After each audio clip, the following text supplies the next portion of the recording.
ESPN, home of the college football playoff, semifinals on New Year's Day. Welcome to the LendingTree Bowl as part of Capital One Bowl Mania. A beautiful and brisk afternoon here along the Gulf Coast in Mobile, Alabama. The teams are ready. The table is set. Western Kentucky and Georgia State here in the LendingTree Bowl this afternoon. So glad to have you here with us. I'm Mike Cousins. He's former NFL quarterback Jay Walker, and Don Davenport is reporting on the sideline. Jay, to have made it to this point in the college football season is a test of perseverance. These teams have made it to the end. Yeah, quite simply, this is the reward for having made it through the 2020 college football season, not only physically, but mentally as well. When you have to replace a quarterback, that can be tumultuous. For Georgia State, that's not been the case with Cornelius Brown, better known as Quad. What a fantastic find it's been for Georgia State, led by the freshman quarterback, Cornelius Quad Brown. He has the ability to throw the ball deep and drive defenses crazy with his arm strength and his deceptiveness in the pocket. What you really like about Brown, for a quarterback that's 6 feet 5 inches tall, he's got the ability to make defenders miss, extend the play with his legs, with his elusive speed. Cornelius Brown is that dude for Georgia State. A tremendous high school basketball player, football player as well. When he needs a go-to guy, it's Sam Pinckney. Yeah, keep it to the basketball theme. Sam Pinckney's a wide receiver, 6 feet 4 inches, has the ability to make the very difficult catch over smaller defensive backs, but also what you have to like, the way he sets up his routes and the ability to be a home run hitter. What's a home run hitter? Make the difficult catch and finish off the play by having the speed to outrun the defensive back into the end zone. The Hilltoppers of Western Kentucky stumbled out of the gate. They come in having won 3 straight. Their strength is on the defensive side. Defense wins championships, as they like to say. I don't necessarily agree with it all the time, but if you're a Western Kentucky fan, you have to love the defense, particularly the defensive line. They control the line of scrimmage, whether it's the freshman sensation, Ricky Barber from his nose tackle position, or the all-conference defensive end, D'Angelo Malone. When it comes to Hilltoppers on defense, it starts with the defensive line, and that helps out the secondary when they can make opportunistic plays with the interception return like you see here. That's what defensive coordinator Clayton White said. That's why they've got so many pass breakups. It's why they allow less than 200 passing yards per game up there, not only in Conference USA, but among teams in all of FBS. Well, sometimes in life, the reward of something is just to finish. Completion is coronation. From Bowling Green, revving like Corvettes. From Atlanta, the home of college football. Hilltoppers, Panthers, next.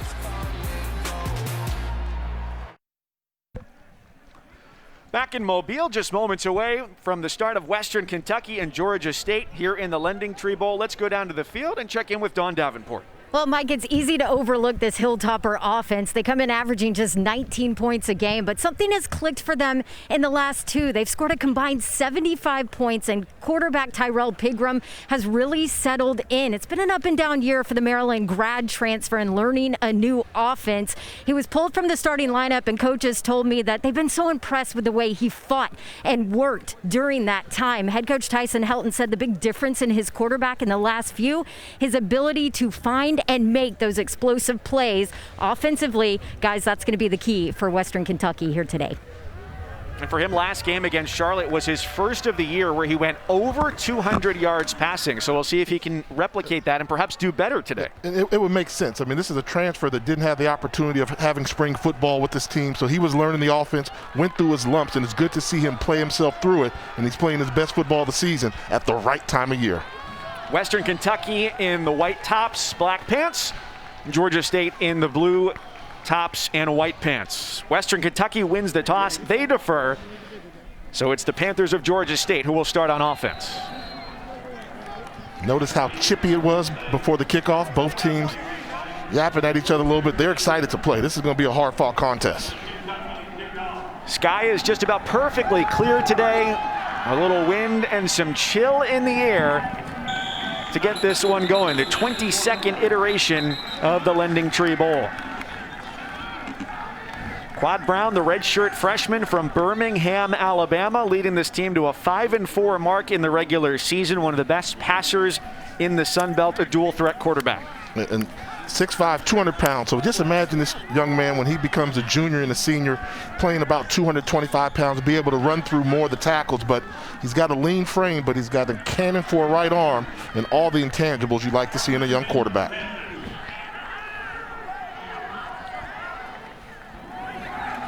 Design rollout on the first play. He tosses and throws it a little bit too far, looking for his top wide receiver, Sam Pinckney, incomplete on first down. And you can tell right away the game plan, get the football in Sam Pinckney's hands, try and get him some touches. Brown's second leading passer in the Sun Belt this year, behind only Troy's Gunnar Watson. He brings Terrence Dixon in motion.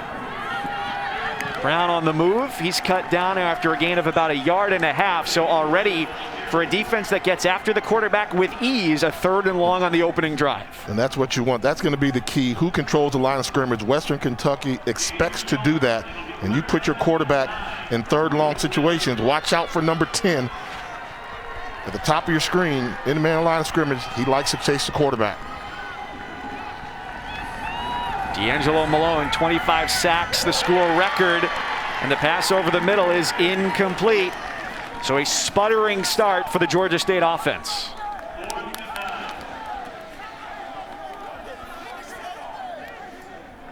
Well, the staff says, there's Sean Elliott, the head coach, there's not a lot of stress-free plays in this offense for Quad Brown, meaning he's got to make decisions on every single play. It's not just drop back, I know exactly where I'm going to go. And it's a stressful beginning.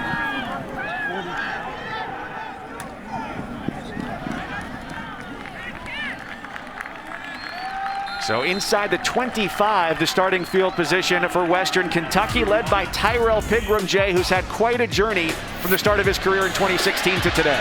Yeah, started off at the University of Maryland and played in some crucial games there. Very competitive, hardworking guy. This season, look at that. As a quarterback, I don't care if it's against air. 9 touchdowns, 0 interceptions on the season. That's efficient at the quarterback position.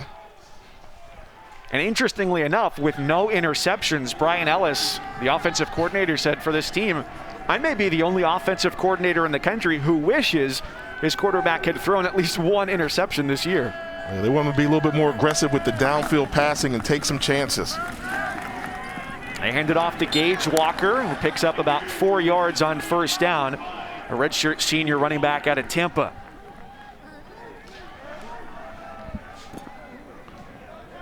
You see the numbers there, the 1,400 yards, that 9-0 touchdown interception ratio is great, but when you watch him on film, he does leave some receivers open downfield. He's really likes to throw the ball in the intermediate passing game, 5 to 7 yards downfield. Hey, the coach gives you the green light to go deep. Go for it, quarterback. Let's see if he does it today. His birthday this week, back on Tuesday, turned 23 years old, and back in his home state as well, the native of Birmingham. Pocket collapses on Pigram. He slips out, he keeps things moving, and then throws incomplete. But great survivability by Pigram to not take the sack.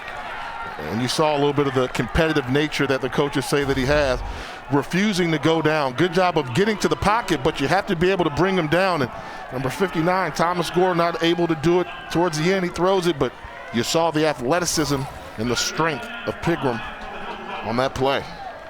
When he's struggled to complete those longer throws this year, he doesn't see the receivers. How can they fix that? He's got to work with his vision, keep his eyes downfield. He's got a little bit of happy feet, as we used to call it back in the day. He's got to settle, trust his pocket, know the protection, and don't get distracted by the things happening around you. Just a 3-man rush. It's Pigram on the move. He throws deep downfield, and that falls incomplete. That could have been a 6-point play for Western Kentucky, and it ends up as nothing. Yeah, they were able to sneak C.J. Jones deep behind the defender, and that's one of those throws where if you set your feet and just step into it and launch it, that would have been a big play, quite possibly a touchdown for Western Kentucky, but a missed opportunity. Quavian White is back to receive at the 25 on the punt from John Haggerty. And that takes a left turn out of bounds at the 30-yard line. Opening drives, nothing doing for Western Kentucky and Georgia State. Panthers when we come back on offense. Next game up on ESPN, 7:30 Eastern, 4:30 Pacific, is the Cure Bowl. Liberty and Coastal Carolina. And Jay, this game, for good reason, is perhaps one of the most anticipated of the entire bowl season. Very successful football campaigns for these teams. One team thinks they can score points, while the other team thinks they can score more. You like to run it, they like to run it. You like to stop people from scoring, they stop people from scoring. It's going to be a heavyweight fight tonight. Combined records of 20-1 in that game. The only loss for Liberty against NC State. Powerful run on first down, 13 yards on the handoff to Tucker Gregg, the junior from Chatsworth, Georgia. Strong finish to the season for him. Ran for 3 touchdowns against South Alabama here in Mobile, not too far from here at the on-campus stadium. And this throw yields even better results for Georgia State. With the extra effort, taking the ball all the way down to the 25-yard line for Cornelius McCoy. Yeah, running backs hit him with a big run. They crept the safeties down for run support. Quad Brown recognized it, delivered a strike to Cornelius McCoy. And the Panthers are quickly right back to the line, trying to catch the defense off guard before they can catch their breath. Handoff to Gregg, and they lose a yard. And that's the risk that they're going to have to try and do. So on the previous play to get down here, once you see the safeties coming to the screen, nobody in the middle of the field, accurately thrown ball, and way to run after catch by McCoy. They are playing a lot of man-to-man coverage. That puts so much pressure on your secondary to be able to cover. If you're going to play that much man, you better be able to get to the quarterback. Brown on the option. Ball comes loose, and Gregg falls on top of it.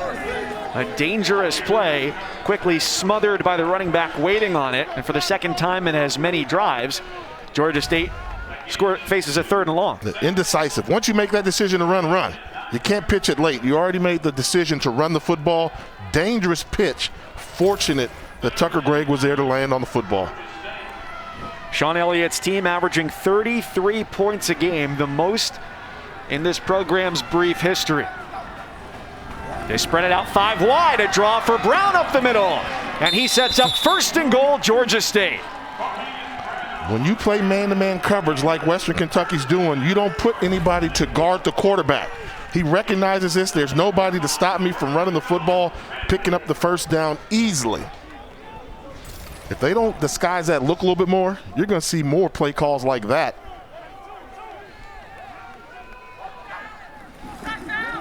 Three wide out to the right, and Gregg gets maybe a yard as he tests the waters up the middle. That's Nick Days coming in from his linebacker position, number 5, the sophomore from Miami, Florida. Talk about what a bright future he has. His future may be as bright as those chrome helmets from Western Kentucky. Those are sharp, huh? Oh, they're tight. Love them. Good fits for the end of the year. Well, trying to run straight up the middle against this defensive line, unless it's that 5 wide quarterback draw, that's the strength of this defense. Yeah, trying to run into the teeth of the defense, and just, you won't have a lot of success if you continue to do that. But schematically, I think that's going to be the challenge for the offensive coordinator, Brad Glenn. Schematically, how do we get them to loosen up and just put one person in the box where we can gain the advantage in the number count? 3rd and goal, Georgia State on their 2nd drive of the afternoon. Brown looking to throw. He backpedals, heaves, and that ball is tipped and intercepted. Western Kentucky comes up with the takeaway. Devin Key, major key. That's their recipe. That's what we talked about in the open. When the defensive line brings pressure, it allows the secondary an opportunity to make big plays. And what a good stand by this defense from Western Kentucky, coming up with the interception. You see, it was the pressure trying to escape, put a hit on the quarterback, inaccurate throw, and a great job by Devin Key to haul it in. The career tackling leader on the defense for Western Kentucky in their FBS history. And they take over 1st and 10 from the 20.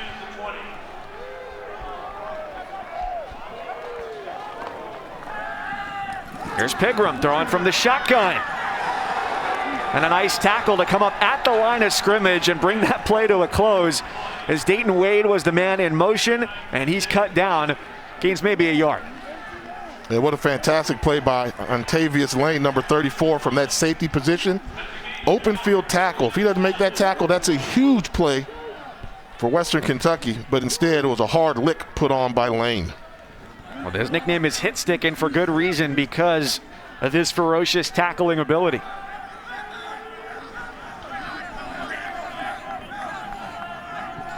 Pigram in his second college bowl game. His first was back at the University of Maryland real early on.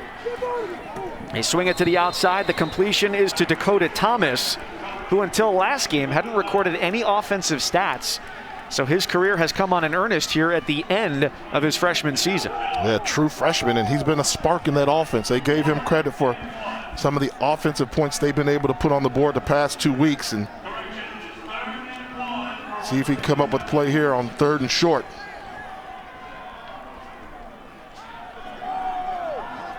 Pigram at quarterback, the ability to run and elude a defense. Walker off to his right in the backfield. And it's Pigram with the carry. And with his initial burst through the line, appears to have enough for the first down. And he does. Just enough. Now you got a fresh set of downs. Be a good time to get Gage Walker involved in the offense. Their running back, who's been their bell cow all season long. And if you're going to plan on running the football a little bit to ease some of the pressure off Pigram, I'd get number 5, the football in the backfield. Walker at running back started out his career in the defensive backfield as a cornerback, and a couple years ago made the move to running back. He takes the handoff here, lowers the shoulders forward out across the 35-yard line. A good pickup there on first down. So you do that and you start getting some rhythm with your offensive line. Seth Jost, the center, Jordan Meredith, the right guard, Mason Brooks. Some of those guys they say are some of the better players up front. Get them involved, see if they can force their will against this 3-man defensive line from Georgia State. It's a very cohesive front 5 for Western Kentucky. Starters in the middle at the guard spots and center have started every game over the last 3 seasons for the Hilltoppers. Pigram flings it downfield, way too long for Dakota Thomas, who had single coverage. And beyond that, a couple of steps on Jalen Jones. Yeah, we're seeing the freshman Thomas, he's going to be a problem because he's got the ability to separate. Nice size, 6'1", 200 pounds. That's one where Pigram just got to set his feet a little bit more, relax. And that's when we talk about the deep throws. Get comfortable in the pocket and deliver an accurate throw. You're only going to get so many chances at that deep home run ball, but there's no point trying to do it if you don't have balance and confidence in your throw. 3rd down and 5, a lot of motion along the defensive line for Georgia State. 7th in FBS in sacks. The pocket holds up, and the pass to the 45-yard line, complete for the first down for Western Kentucky. Pick up on that play of 11 from Pigram. Good job by the offensive line up front, protecting the quarterback. Look at this clean pocket. That's a clean pocket, but awkward throwing motion, throwing off that front leg.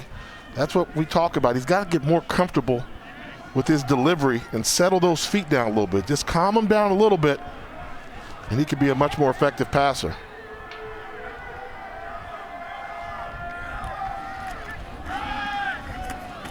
Pigram with the handoff for Walker. 5 yards on first down for the redshirt senior. And this offensive line, not only in the middle, but with every spot except for right tackle, the other 4 offensive linemen have all started at least 30 games in their careers. Very experienced, and particularly that left tackle, Cole Spencer, number 70, the voice of the bunch, the vocal leader and 3-year starter, and he's just a junior.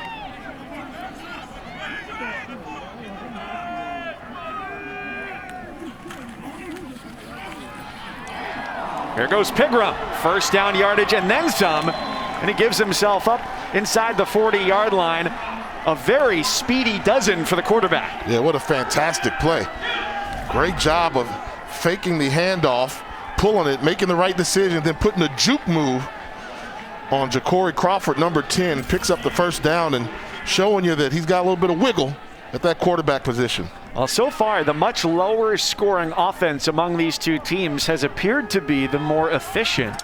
Western Kentucky, the lowest scoring team in Conference USA at just 19 points a game. Pigram's got time, an awkward shovel.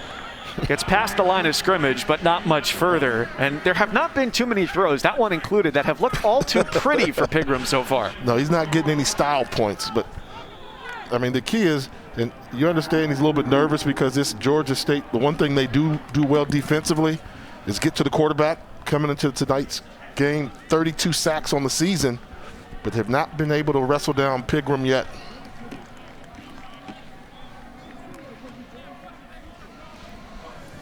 And an injured Panther, that's Ja'Cory Crawford, the linebacker, temporarily halts the sustained drive for Western Kentucky.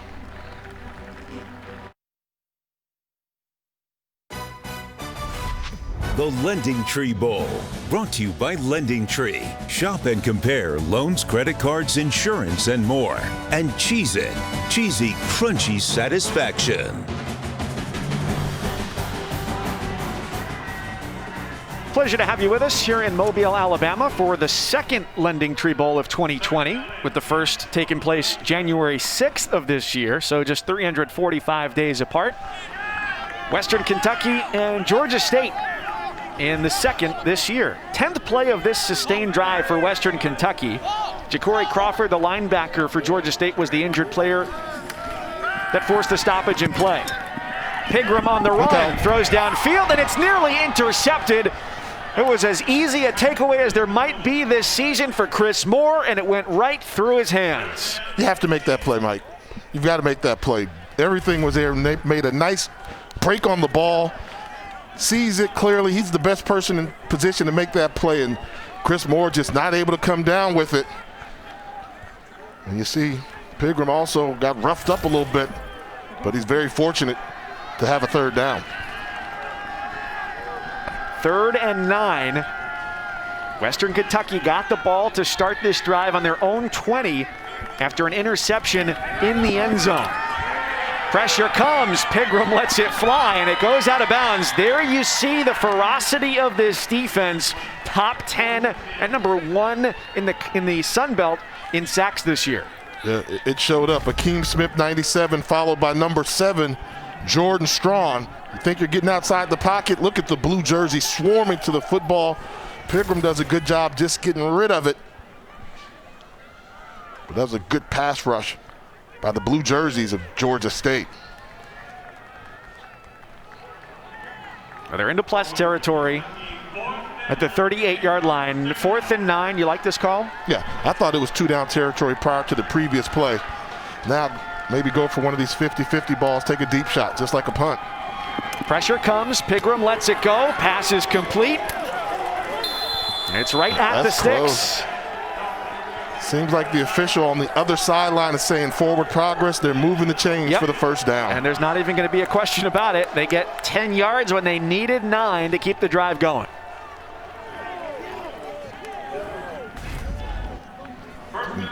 See the time and gets rid of this football. Watch the hit.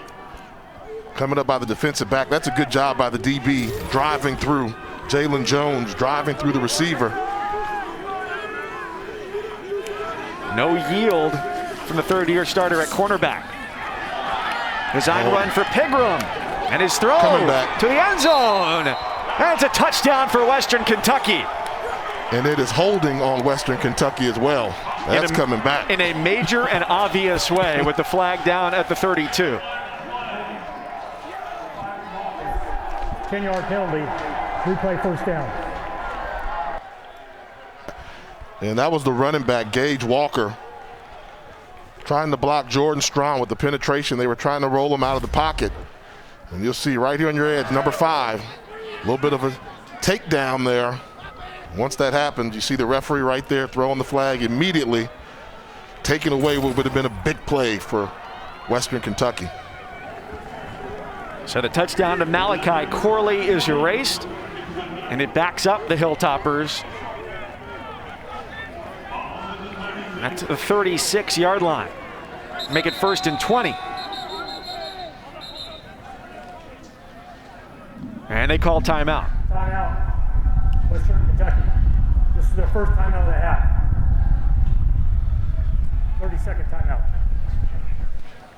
A team that stumbled out of the gate. They lost 4 of their first 5, but they did close out strong, as Dawn mentioned right before kickoff, with their scoring over the last couple of games, Jen. You can see those flashes of potential, but also understand why on the season they've only averaged 19 points a game, which was in the bottom 20 of college football. And considering they've got such a good offensive line, and head coach Tyson Helton realizes the defense is good, but the offense has to pick it up, and I think it's just a matter of time before they come together and gel. They're going to make some changes offensively with their schematics for the upcoming season.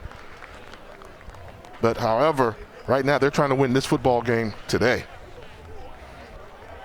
So essentially doubling their scoring average for the season over those final 3 games. And if you want to look close at those numbers, I mean, if the defense is going to score 3 touchdowns for you, that's going to help. Offense gets credit for it, so they're better. But let's see if they can put it all together here today in Mobile.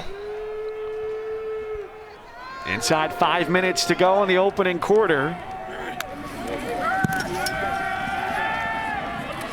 Big drop back, Pigram downfield, pass complete at the 5, a dive at the goal line, and it's marked out of bounds short of the end zone. Complete for 34 to set up 1st and goal, Western Kentucky. And that's the tight end, Josh Simon. He looks like a wide receiver with his speed, but he's 6'5", 240 pounds, able to get behind the linebacker. Clearly a little bit short there, but just a sophomore, and he is a true NFL talent playing for Western Kentucky. And an eagle eye from the linesman on that play, because on the replay we just saw, it looked like Simon's foot was out of bounds there, but it's going to go upstairs. The replay room will get a look at it to see where the ball was as he stepped out of bounds. Seems like he steps out of bounds on the 2-yard line maybe, and the ball may be on the 1-yard line, so I anticipate this ball will be spotted about the 1-yard line maybe. But what a play, what a good job of getting open by Simon. The sophomore from Dalzell, South Carolina. Nifty moves, turns, and steps for the pylon. What are you seeing there, Mike? Yeah, I think the call on the field is exactly right. You'd need indisputable video evidence to overturn the call on the field. I think it's pretty clear he stepped out of bounds there, and that's what the call was made on the field. But Simon, you mentioned his future. He's a really charismatic guy. He's been on their radio show throughout the week before, and just hearing him talk, he's got amazing personality, a very vibrant guy, and that's the type of player in a season like this where you spend so much time with each other and so little time with just about anybody else. You need somebody like that to keep the pep up. Yep, keep the energy up, and what the coaches describe him, just a good old country kid. After review, the ruling on the field stands. 1st and goal.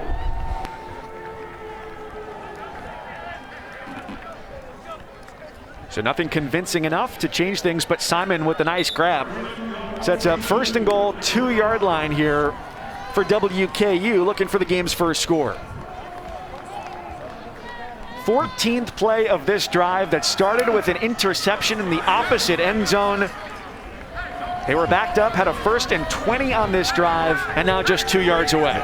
They like to bring 48 across the formation and use him as a lead blocker. Here comes Wachowski. The tight end helps lead the way for Tyrell Pigram, unimpeded into the end zone. Come on, come on.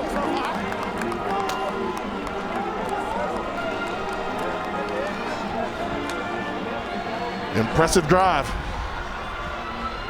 Ate up a lot of clock against a very potent, high-powered scoring offense, and Pigram able to cap it off.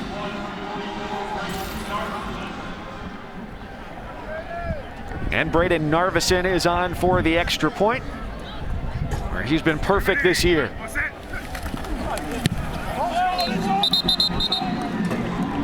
Seven nothing WKU.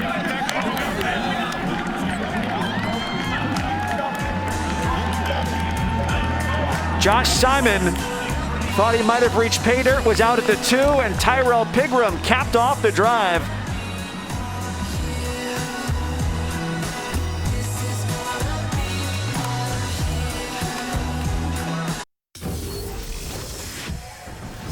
This is Capital One Bowl Mania. And we're bowling in Mobile, Alabama. A 14-play, 80-yard touchdown drive for Western Kentucky. Has them on the board first. Mike Cousins, Jay Walker, Don Davenport, glad to be with you. Yeah, let's go back to this touchdown. And we identified Steven Wichkowski, the lead blocker there. He's going to be your lead. He comes across the formation, and once he does that, he seals the edge, making it an easy walk in the park. And how about this for Wichkowski? He was named the captain for today's bowl game. Won't show up in the stat sheet, but he did a great job sealing the edge. Validating that selection by the coaching staff. And now it's up to the Georgia State offense to try and find an equalizer here after the fair catch on the kickoff. They start from their own 25-yard line. Well, we saw Tucker Gregg on the opening drive, and we'll see some Destin Coates as well. Their leading rusher this year, just a shade over 650 yards, about 80 yards a game, second in the league behind only Elijah Mitchell of Louisiana. And what you really like about Coates, all-purpose back. Can pass protect, can catch the ball out of the backfield, can run between the tackles. Good solid runners, as we saw in that play just now. What the coaching staff did say relative to Coates was that turnovers had been an issue as of late, and perhaps that's why you saw Gregg taking the opening carries on the first drive. You get the feeling it's going to be one of those hot hand things where the coaches give a drive here, a drive there, and then see who they like for the rest of the game.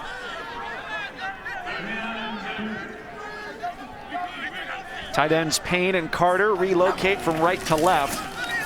On the third down and short, and the powerful run guts the defense up the middle and gets a Georgia State first down. And a little bit of, get to see the explosiveness, the quick first step by Coates as he accelerates through the hole. Good job by Pat Bartlett, number 64, playing that right guard position with the seal, and Malik Sumter, and big hole in the middle of that defense.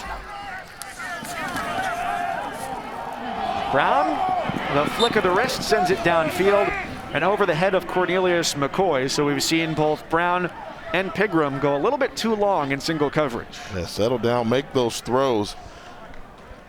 And that's going to be the recipe. If you get a one-on-one matchup, you have to make a team pay.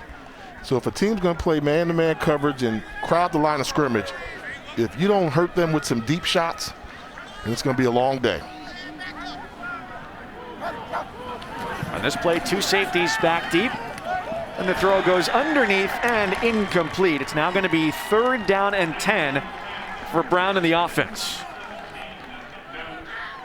And what the game plan coming in was get the ball to Sam Pinckney. They came out with the first attempt, got him the football, but since then, it seemed as if Sean Elliott's offense has kind of gotten away from that.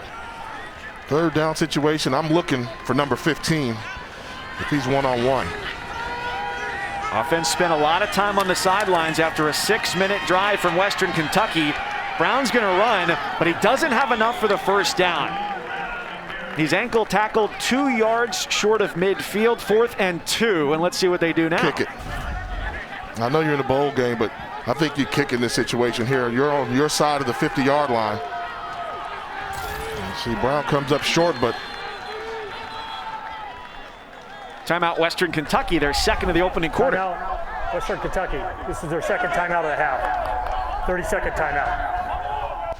And the reason why I say you kick it here is you know that Western Kentucky struggles to score points offensively. If they get a stop right now from the defense, this is a defensive assist. You're giving an offense that has struggled great field position with an opportunity to put you down by 2 scores. I think you punt it and make Western Kentucky show that they can drive the ball 80, 90 yards on you again.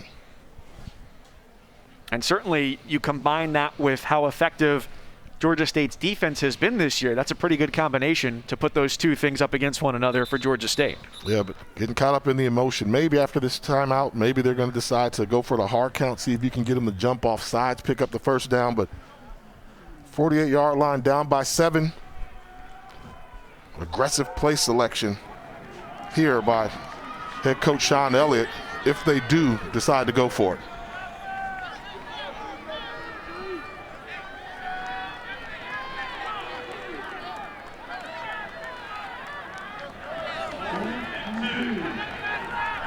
So 4th down and 2 for Georgia State.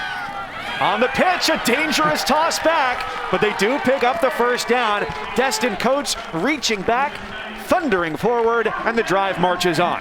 Wow, that was really good defense by Western Kentucky, but just better offense by Georgia State. They've got bodies there. Oh, might have got away with a little block in the back from the wide receiver position there. But pretty good execution by the Panther offense.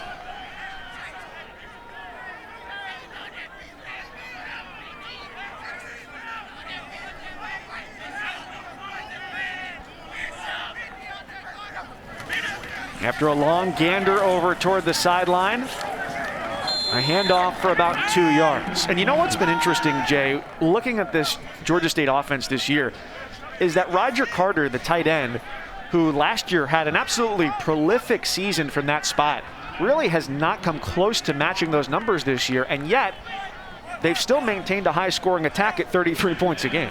They've got weapons.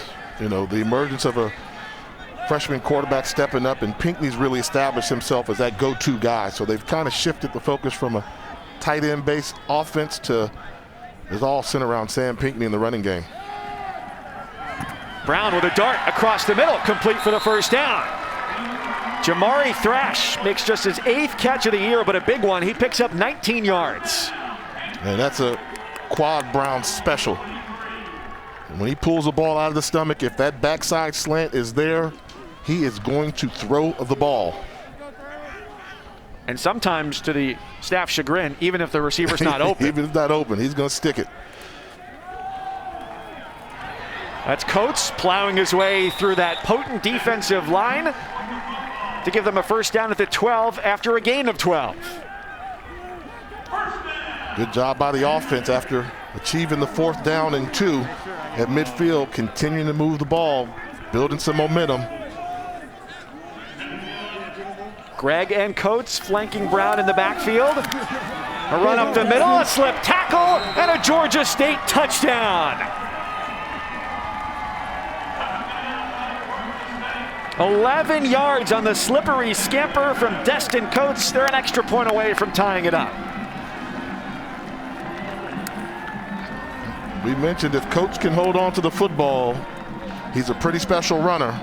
And that was a really good job by the offensive line up front for Georgia State.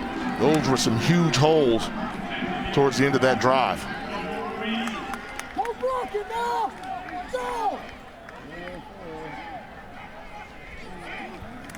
Extra point coming from Noel Ruiz, and we are knotted at 7.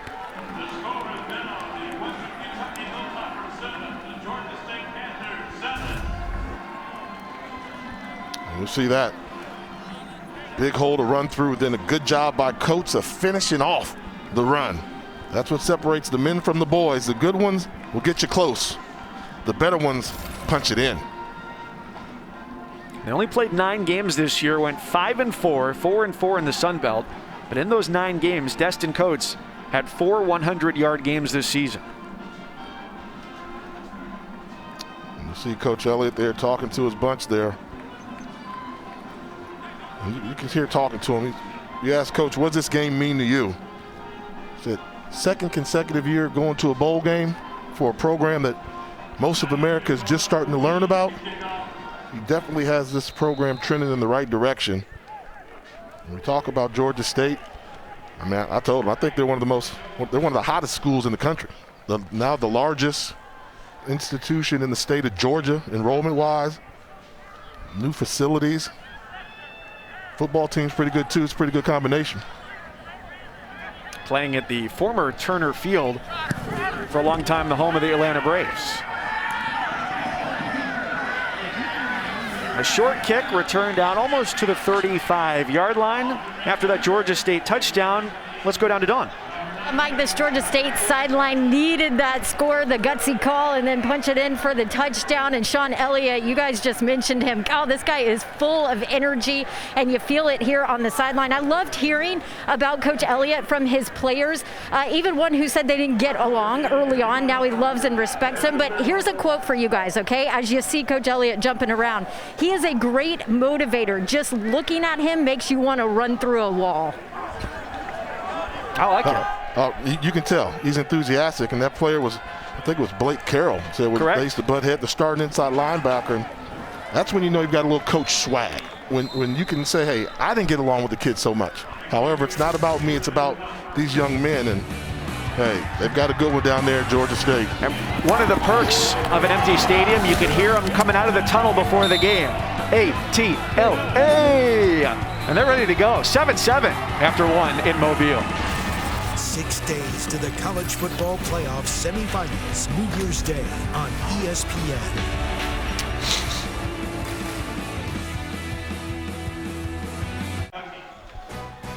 Welcome back to the LendingTree Bowl as part of Capital One Bowl Mania. Mike Cousins, Jay Walker, Don Davenport. We are wearing formal clothes today, so you don't have to. Enjoying this game, hopefully with some family, friends, and if not that, at least a lot of food. I'm just glad that our clothes still fit after how much I ate the last couple of days. Would you have an extra piece of chicken, Mike? A few. So 7-7 after a quarter and just underway in quarter number 2. Western Kentucky out of Conference USA and Georgia State out of the Sun Belt. Both teams came up empty on their opening drives and then each put together drives of at least 75 yards to get on the board. This is a big play right now for Western Kentucky. They need to hold on to this football because Georgia State on defense is starting to feel themselves a little bit. Pigram, the grad transfer from Maryland, dekes his way away from one defender. Now off the back foot. Throws incomplete. And we've seen from both Quad Brown, the freshman, and Tyrell Pigram, the grad transfer, some dangerous throws as they're just trying to get the play over with. Yeah, it's been awkward, and I think it goes back to what Don talked about on her hit. After they went for it on that fourth down, you can tell Coach Elliott's squad just kind of built off his energy, and it's carried over. The offense finished off the drive and scored. Defense started getting after it again, and now all of a sudden Georgia State's done a good job of kind of taking over momentum in this football game. Flag comes in, and a procedural call against Western Kentucky. False start. Number 36 of the offense. 5-yard penalty. Remains fourth down. Doesn't seem to be much of a problem for John Haggerty, their punter, the senior from Sydney, Australia, averaging 46 yards a kick this year. That's a Western Kentucky record. That's a penalty. All sorts of chaos. And that ball takes a bounce at the 40. How is that not a penalty for too many people on the field? Or illegal substitution? Now, Haggerty, as he walks off, is wondering the exact same thing with his palms to the sky.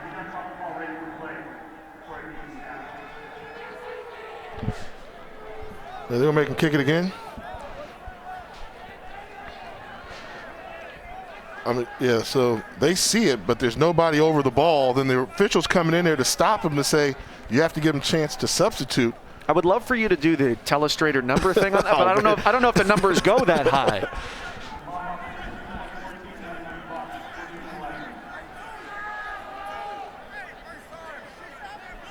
Well, you can be sure that Haggerty would like another shot at that punt anyway,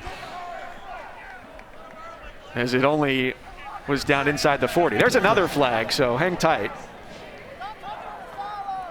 As that's fair caught at the 29-yard line. But the flag sits at the 30-yard line. There's some movement on Georgia State, I'm pretty sure. And 5-yard penalty. Remains fourth down. This is the down that never ends. Punted for the third time here for Haggerty. So his first punt kind of shanked it a little bit. Second punt, he booted it. Right. Now what's he doing on the third one? So the return man was already standing Quavion White. He's moved up 5 yards, so he made the fair catch at the 30. Now he's on the 35. Well, he's kicking into the wind a little bit, because almost 40% of his kicks this year have gone for more than 50 yards. Well, you can tell that the wind has hampered the aerodynamic capacity of the ball coming off his foot.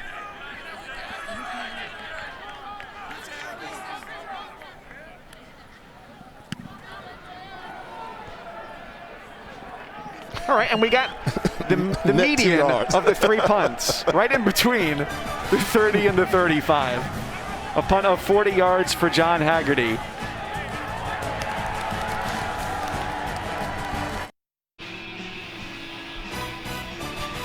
Welcome back to the LendingTree Bowl here in Mobile, Alabama. Western Kentucky and Georgia State even at 7. College football playoff semifinals are New Year's Day. ESPN and the app. It'll be number 1 Alabama, number 4 Notre Dame with the Rose Bowl at AT&T Stadium in Arlington, Texas. And then number 2 Clemson, number 3 Ohio State in the Sugar Bowl, with the winners playing for the national championship Monday, January 11th on ESPN. Our Progressive Bowl Challenge Cup will be awarded to the conference that has the highest winning percentage in the postseason, and a chance for Georgia State to help the Sun Belt get to 3-0 if they pick up a win today. Look at the Fun Belt. The Fun Belt 2-0. Big game coming up after us from another Sun Belt representative with Coastal. Coastal Carolina and Liberty in the Cure Bowl tonight, 7:30 here on ESPN. One of the most highly anticipated matchups of the bowl season. That was close to happening in the regular season. That then gave us Coastal BYU instead. Which was a great game. Yes, one of the best of the regular season. And to tell you, I've seen them up close. I'm sticking with the mullets. Coastal Carolina, the mullets, oh, they real deal. Georgia State 5-4 in the regular season, 4-4 in Sun Belt play. 33 points a game on offense for this squad. And to get to a bowl game, Jay, we talked about this right from the very beginning of the broadcast today. It is an act of perseverance to have made it this far, to A, have a team healthy enough to play to this point, but also a team that still has the desire to play at this point, because we saw it at first with Boston College, and then several other teams followed it in the wake of that, of saying, thanks, but you know what? We'd like to go back to life being a little bit more normal, and we're going to pass on bowl season. Brown looking to throw, surveying his secondary and tertiary options, and he connects with Cornelius McCoy for a first down. And that was a good job by Brown and the offensive line, giving him the time to read on the left side of the field and then come back, throw all the way back across, man-to-man coverage. Good job of separating by McCoy, winning that battle.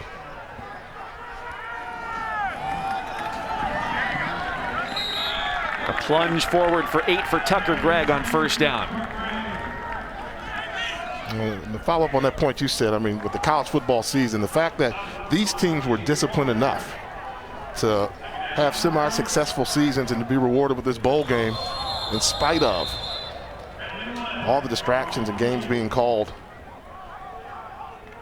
There's 3 flags that came in, a triangulation of flags on the play. False start. Number 2, the offense. 5-yard penalty. Remains second down. And this is a sport that has some chest thumping to it, some machismo, right? Cool. And so Sean Elliott said, you know what, in our locker room, there was never any thought of anybody opting out of this. Somewhat critically of the teams that did, I think. But I don't know, do you think that there should be criticism of teams that didn't want to play any further? Your health is, if you don't have your health, what do you have?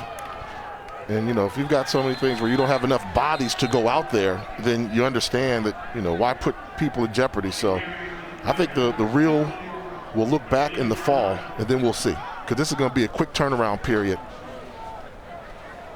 Yeah, Coach Elliott also pointed out, hey, this football program's only 11 years old. Back-to-back bowl games is pretty special for them. I talked to a bunch of their players this week, and they said, look, we've only played 9 games this year. We came here to play football, and this is a pretty tight-knit group, guys. They wanted one more game together. Who's talking the most trash down there on the sidelines? I can't tell if it's Western Kentucky or is it Georgia State. Well, Quad Brown should be after a Mahomes-esque throw to get rid of that ball. The release to Aubrey Payne.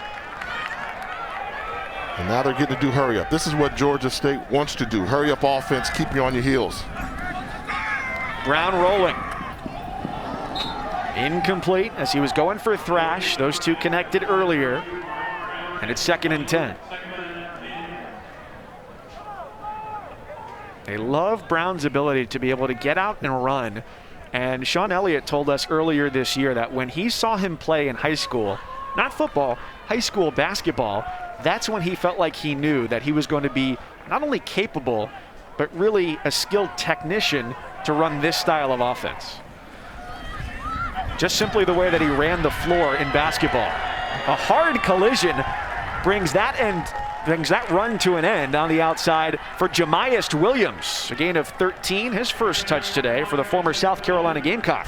And big hit by Roger Cray, number 24, filling, playing the cornerback position. Ooh, a little bit above the shoulder pads. Fortunate it wasn't a penalty. They loaded up to the left side. Here goes Williams, the speediest of this running back trio. He's collapsed upon by the defense at the 25-yard line. Back-to-back huge runs as that one gets 20. Yep, and so they ran the option on the outside. Now you see the guys just winning their battles on the line of scrimmage. Good job of seeing the hole by Williams.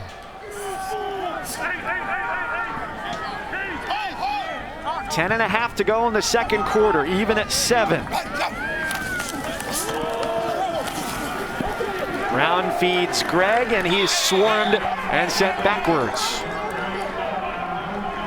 Look at big Jalen Madden. 6'1", 310-pound nose guard, and you can tell that tackle there had a little extra oomph on it. Okay, you guys have had some big runs, and nose tackles take it personal when you run the ball in the middle of the defense.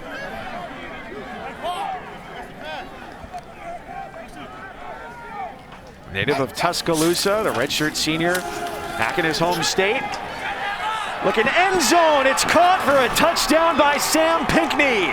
26-yard connection from Quad Brown.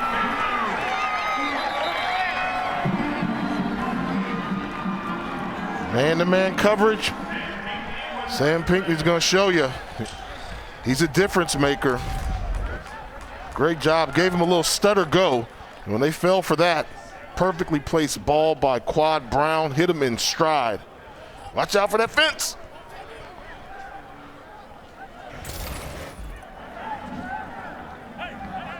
He has a touchdown. After the play, unsportsmanlike conduct, number 2 of the offense. That penalty would be enforced on the kickoff. It's the wide receiver, Jamari Thrash. So that's the second unsportsmanlike conduct penalty flag thrown in the second quarter. We had one at the end of that interminable punt as well on the third time that set Georgia State back to begin this drive.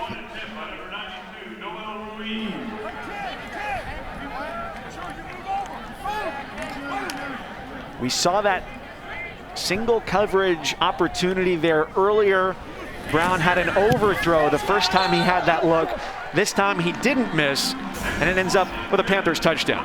Yeah, perfectly thrown ball, and once you read the coverage and throw it to the right person, as a quarterback, you know what you feel like? Oh yeah, I'm the man.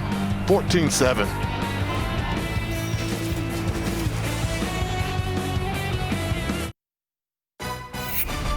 The LendingTree Bowl, brought to you by LendingTree. Shop and compare loans, credit cards, insurance, and more.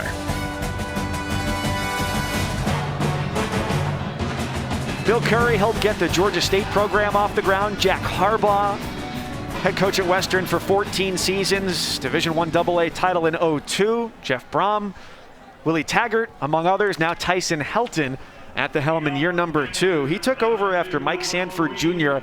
had a brief stint in Bowling Green, Kentucky, just 2 seasons. And it's impressive what he's done so far, getting his team into back-to-back bowls. They beat Western Michigan last year. And usually when you take over after a coach has been fired, the success doesn't come quite as quickly as it has so far for Western Kentucky. They take the kickoff after a Georgia State touchdown, and they'll start at the 40, but some injury news from Georgia State. Let's go down to Dawn. Yeah, guys, Sam Pinckney, after that touchdown, came off the field limping on the left ankle and went straight into the injury tent. They taped it up. He came limping out, but he did have a big smile on his face. I don't think he's going anywhere. Taped it up tight and ready to go. Don, I'm going to tell you, they need him. I mean, period. He's that guy.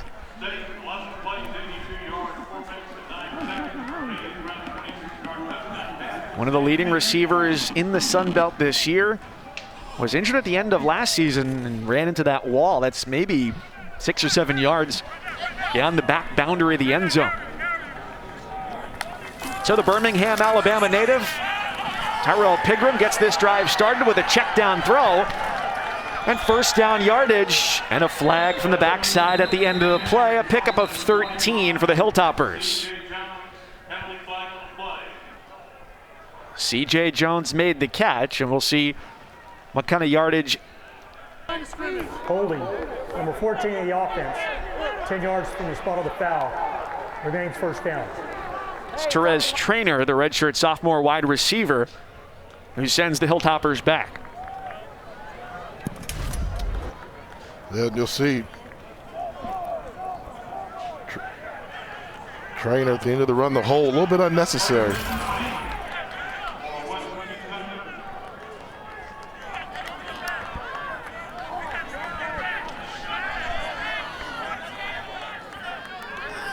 So they're backed up to 1st and 20.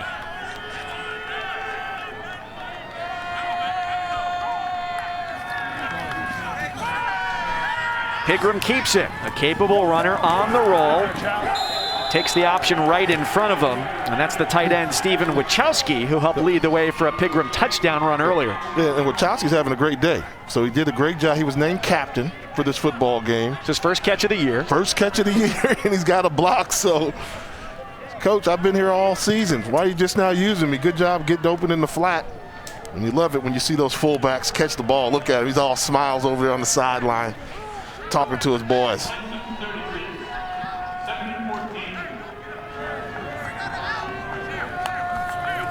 After the penalty, they got 6 yards back on that one. Walker on the screen, and he's got them out toward midfield, a first down. Back-to-back plays to Florida products, 15 for Tampa's Gage Walker. And a great call against an aggressive defensive line. Look at the penetration. You know they're thinking about the sacks. They forgot. Screen pass.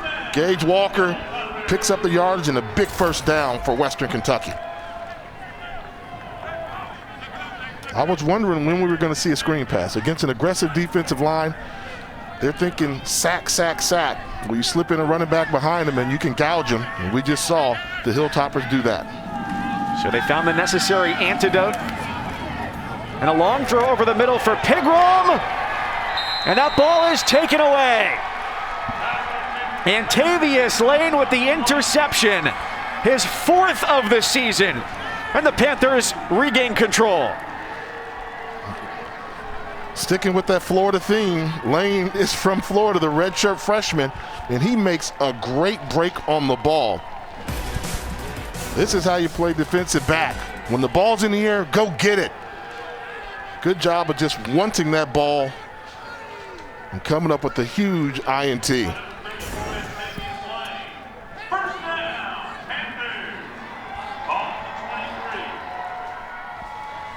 So they take over at the 23-yard line, getting the ball right back. An offense that's been heating up after an 82-yard touchdown drive last time they held it. Brown look downfield, check down for Terrence Dixon. A nice pickup for the redshirt junior, who's a small guy, only 5'7", 170, but he can be elusive against defenders. The first interception of the season, that's right, coming into today's game. He'd gone almost 280 throws without throwing an interception. That streak is over. That was the longest streak in FBS coming into this game. The offensive staff told us during the week, we wish he would be more aggressive with throws. Be careful what you wish for. Yeah, maybe get some of those out of the way before the last game of the season, but the first interception comes here with a 7-point deficit, and now a chance for Georgia State to tack onto that.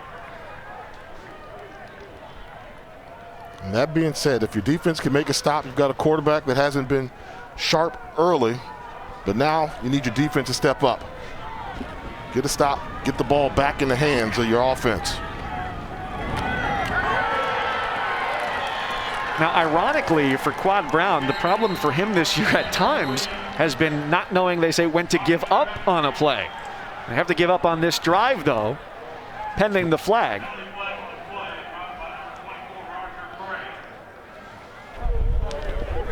After the play, unsportsmanlike conduct, number 36 of the defense. Wow. This is the first unsportsmanlike conduct, 15-yard penalty, automatic first down. Kyle Bailey with the infraction. The linebacker not only keeps the drive alive, but sends the blue and white marching toward midfield. Wow, what a huge play it is. I mean, you're getting ready to get the ball back to your offense with a chance to try and chip away, tie the football game. And afterwards, after the play's over, 15-yard penalty. Georgia State keeps the football. That's a big mistake by Kyle Bailey. Makes it 1st and 10 at their own 43. And this is an interesting game for anybody who's a senior, as Bailey is.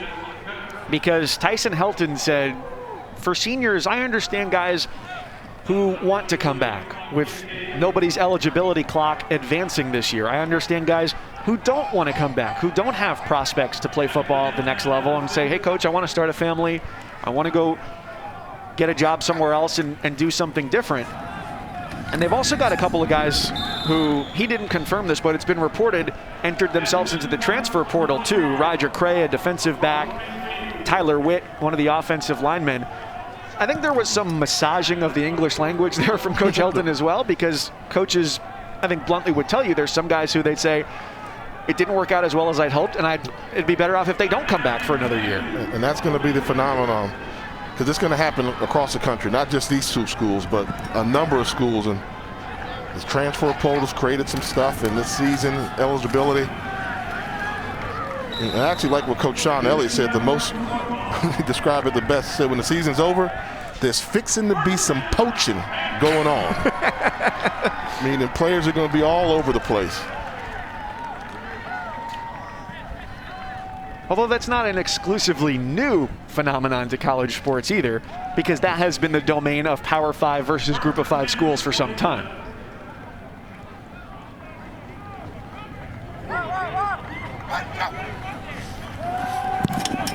Five minutes before the half, Brown loads up, catapults downfield, incomplete. And let's go down to Dawn. Talking about the transfer portal, I thought head coach Tyson Helton had an interesting, different perspective on it, though. He said it's a two-way street, so he chooses to embrace the portal. He might end up losing some key players that were under-recruited and then showed out, but he did point out, guys, he could pick up a former four-star from a big-time program. He looks at it like maybe NFL free agency almost. It could help him as well. I like that attitude. Well, it's like Monty Python said, right? You've always got to look on the bright side of life and see where it can benefit you. Brown tucks it, runs, and gets inside the 40 to set up 3rd and short. You know what we say in football terms? Same things that make you laugh can make you cry. And I think that's what's going to happen there. You're going to lose some, but you're going to gain some. And right when you think you've gained a bunch, somebody's going to come take some of yours.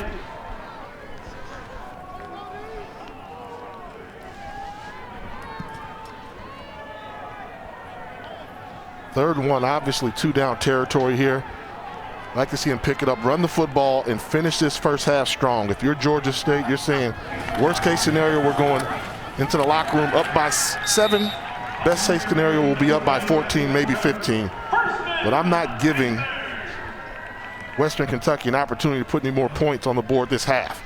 Close it out. They've had a solid first half. Play hard between the whistles. Realize where you're on the football field and execute your offense. 10th play of this drive comes from the Western Kentucky 33. Brown back to throw. Pinckney's his guy down the sideline, and he comes up with the catch. Remarkable from Pinckney to haul it in. He mossed him. He mossed him. What a throw, and we talk about the relationship that they have, using your 6'4" wide receiver, the 50-50 ball. No, when you're throwing it to Sam Pinckney, it's more like 70-30 advantage Georgia State.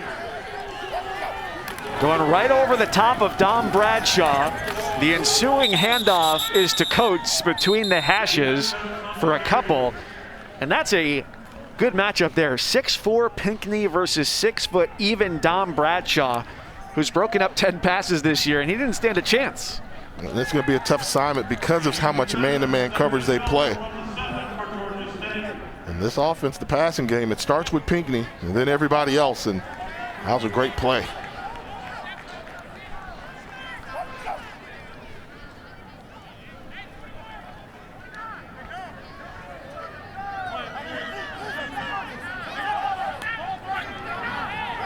Quad Brown and the Panthers dwindling the clock inside of 3 minutes. Greg navigating east-west, takes it to the 5-yard line. Well, this is a spot here where got a lot of options. You could go to Carter, the tight end. What's been impressive too, though, has been neither running back, Coates nor Greg, has seemed to go down quite easily on first contact today.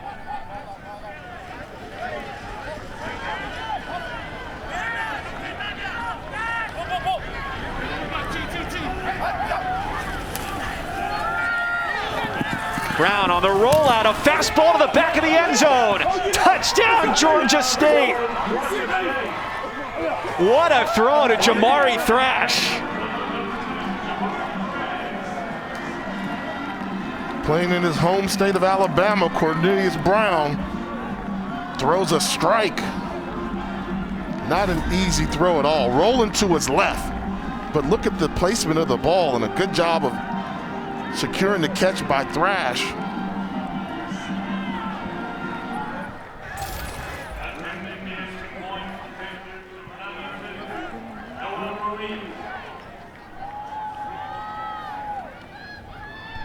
So another sustained drive.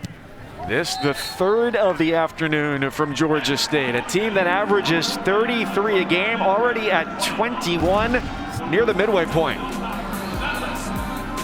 Like you're in the backyard in the middle of summertime. A slip and slide touchdown catch from Jamari Thrash.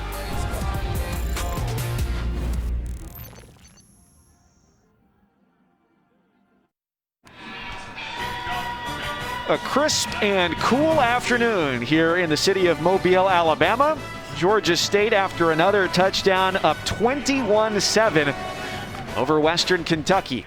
With Jay Walker and Dawn Davenport, I'm Mike Cousins. Glad to have you along with us on a great day for college football. And a good crowd on hand here as well to watch these two squads. Short kick taken from the 15-yard line. Chance for a big return. Out to the 30, the 40, and now midfield. And unimpeded until the end of that run. A solid return from Beanie Bishop. 2 minutes before the half, another chance for the Hilltoppers to put something on the board. Capital One halftime report, Fields and Lawrence part 2. Who has the advantage there? Plus, how does Notre Dame pull off the upset against Alabama? Huge underdog there in the ACC. Gets to keep one of their star players who's deciding to come back next year. Jesse Palmer in studio. Joey Galloway long distance coming up at the Cap One halftime report. All right, 2 minutes to go, Matt, here in Mobile before the end of the half. And Western Kentucky trying to cut into this Georgia State advantage after a big return on the kickoff. Pigram going for it all on the first throw, and that ball into the end zone is picked off. He hadn't thrown an interception the entire season, and that's his second in the first half. The coach said he wanted them to take some chances. And you know what? In his defense, these aren't bad balls. These are just great efforts by the defensive backs. If you're a wide receiver, you can't lose that battle to John Trey Hunter there. You've got to go up, make a play. Either I'm catching the ball or nobody's catching the ball. Not able to do it, and that's a good play by Hunter. The interception in the end zone. We saw Antavius Lane with the pick before, and this time Hunter, the linebacker, as Pigram taking these chances like Dave Matthews been, but turning it over. So plenty of time to move here for Quad Brown. Throws it away on first down. So far, the redshirt freshman, Jay, has proved to be the much better decision maker of the two quarterbacks. Yes, and that's what he's been able to do. And you got a little battle of Alabama. You realize both quarterbacks are from the state of Alabama. They're both playing in front of a home crowd here, but Quad Brown is playing like the leader of an offense that averages 32 points a game. You know, they're doing some things. He's distributing the football and allowing his playmakers to make plays. They set up some space to run for Terrence Dixon, and there's got to be a flag thrown here.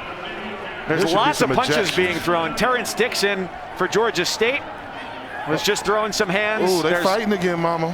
One flag, two flags, and there's going to be a lot to be sorted out here as Dixon made the catch and then sashayed into the Western Kentucky sideline, and that is where the brutality began. What are they trying to prove here? Well, you can't beat them, so we're going to win the fight off the field or something like that? They're also all wearing helmets and pads, so I never understand throwing a punch when somebody's got protective gear. Easy. That's football etiquette now. Now, come on now. Now you're trying to insult our intelligence as football players, but this is ugly.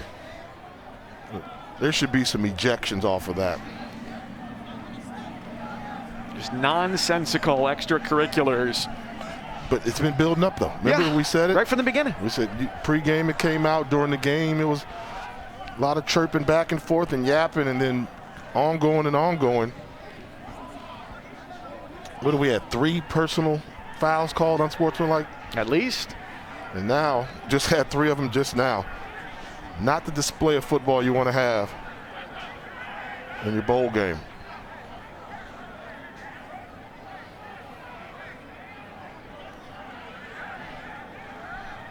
Tyson Helton, Sean Elliott. I think the hardest part here from an official's perspective is trying to sort out, as you have dozens of players converging, who did what and what level does it rise to, whether it's an ejection or a 15-yard penalty. You have to single somebody out. When you throw that flag, you don't just throw it because there's a melee. You're supposed to see a number, remember that number, and throw it. I give credit to the guys in stripes. When it comes to ejections and calling those penalties and fights, they normally get it right.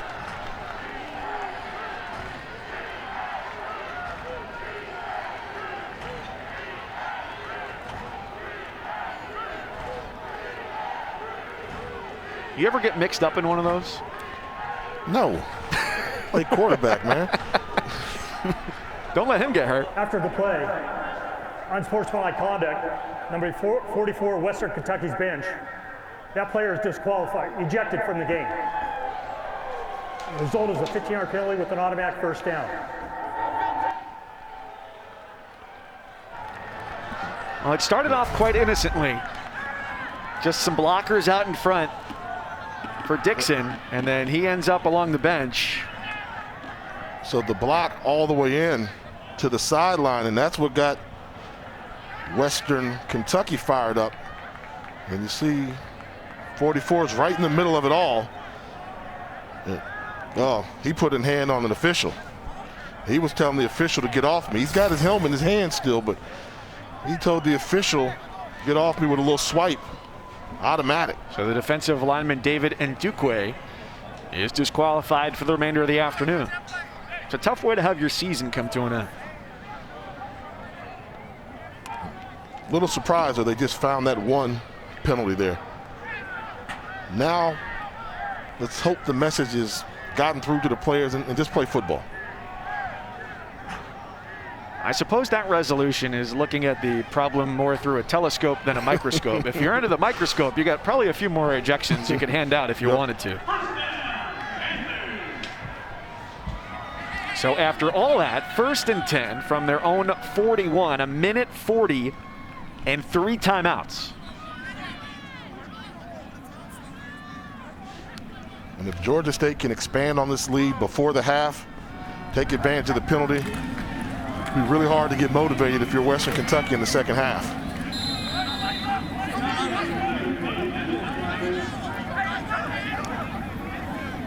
Destin Coates, nowhere to roam.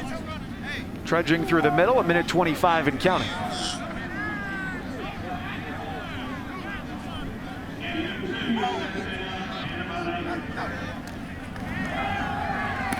Brown back and ready to throw from the jump, and a hard hit leads to an incompletion. A devastating blow by Antoine Kincaid.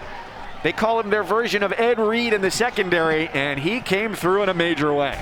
Yeah, great instincts, fantastic break on the ball, and this is how you play safety. Ball's in the air, run through them, grab them around the waist, put a hard hit, Knock the football loose.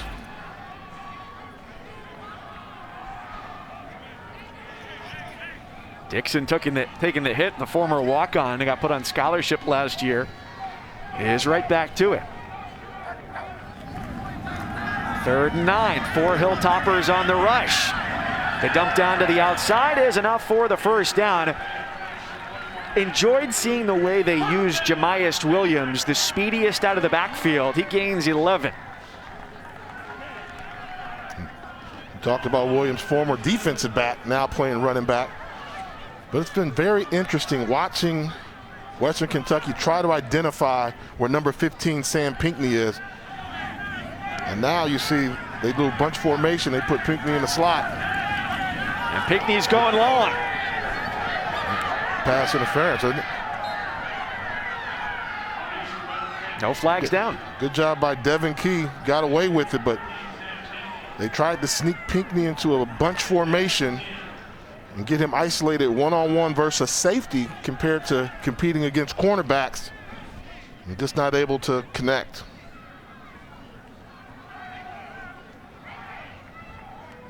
Now watch the attention Pinckney gets. Now they moved him opposite side, in man on the line of scrimmage. That's Pinckney right there. Brown looking short. Williams was there, incomplete, and another 3rd down.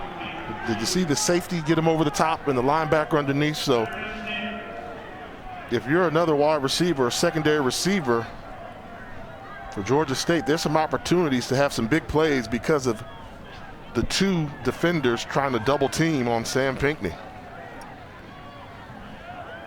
A sophomore wide receiver, tricky to guard for anyone, a matchup problem for Clayton White, the defensive coordinator. Flags are down as Brown just got into his drop back. False start. Number 17 in the offense. 5-yard penalty. Remains 3rd down.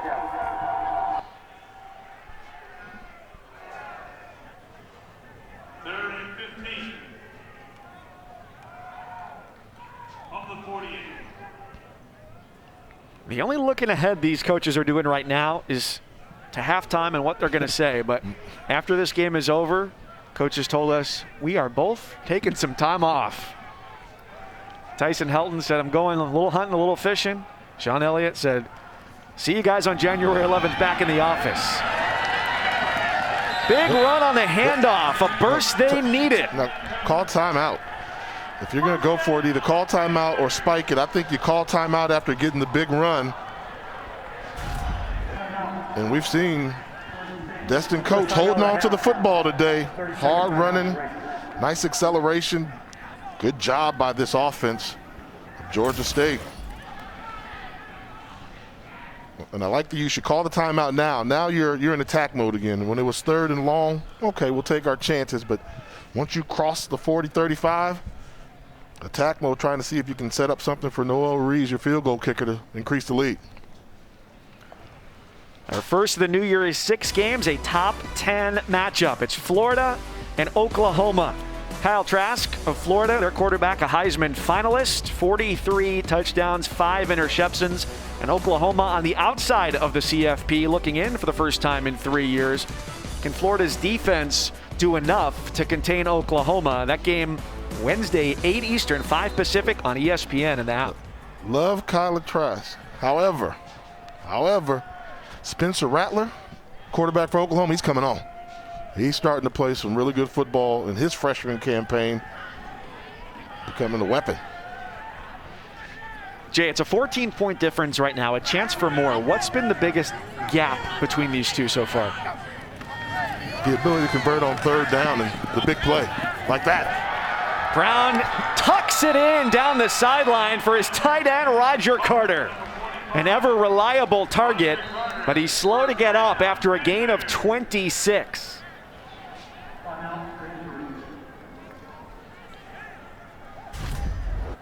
I mean, the location of this throw by Brown is perfect. Back shoulder, nobody's going to intercept that pass. Only person's going to catch it that have a chance would be Carter, and a good job of coming up with the reception. Carter committed to FAU coming out of high school, but when Lane Kiffin took over, the offer was no longer there. So the beneficiary was Sean Elliott and this Georgia State squad. Carter off the field on this snap. With 22 seconds and 2 timeouts left for Georgia State. Yeah, that much. You can attack the defense whatever they give you now. Since you've got your timeouts, if something says you should run the football, you can run the football. And they do. Timeout. Get the timeout. We still got one. Now this is where I simplify the offense. I'm down here. I'm going to throw the ball at least one time to Sam Pinckney in the end zone. See if he can jump over somebody. Isolate him with the formation schematically. And see if your big-time receiver can make another touchdown grab for you.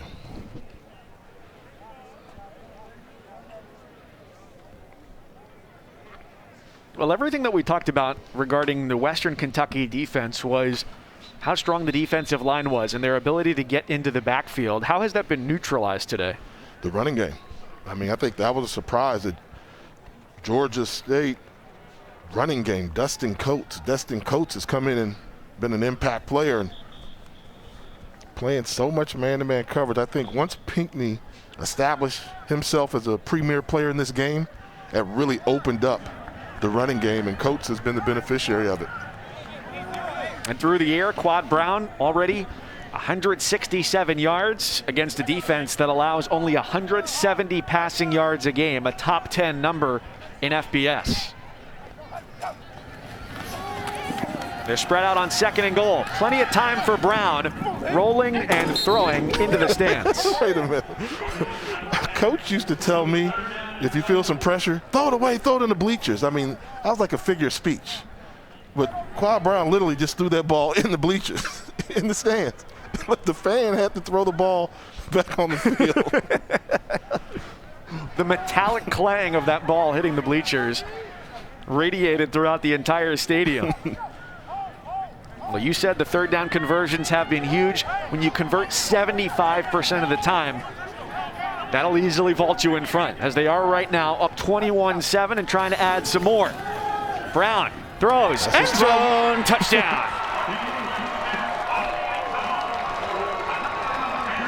Cornelius McCoy with the Panthers score. What did we say earlier? If you give him the option to throw it, he's going to throw the backside slant off play action, covered or not. Look, quick run, watch him set up quick. He's locked and loaded. That ball's coming out. Another strike from Cornelius Brown.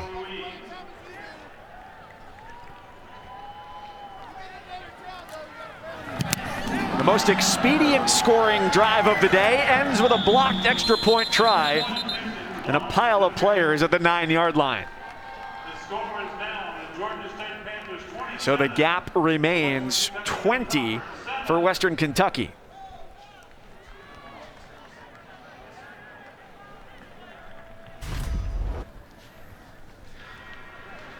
Good job of showing some athleticism by D'Angelo Malone. All conference selection at defensive end.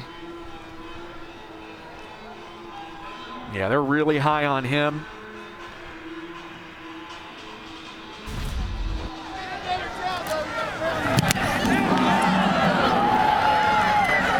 No, that was Zion Williamson-esque with the full palm on the ball, but 25 sacks for him. The Western Kentucky FBS record needs just 1 tackle for loss coming into the game to set that school record as well. 6'4", 230. Now he can come back, but like Tyson Hilton said, with guys who have that eligibility, and some might say, I want to move on, that's a guy you certainly understand if he chose to pursue a professional career.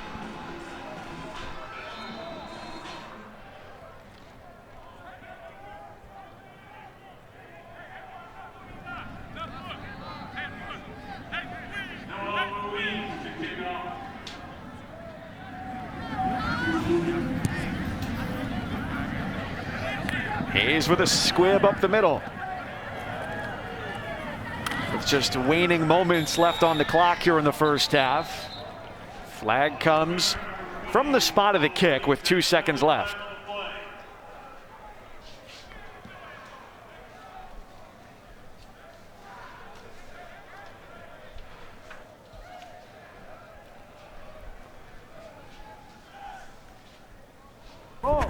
Holding, number 35 of the return team. 10-yard penalty from the end of the run. First down.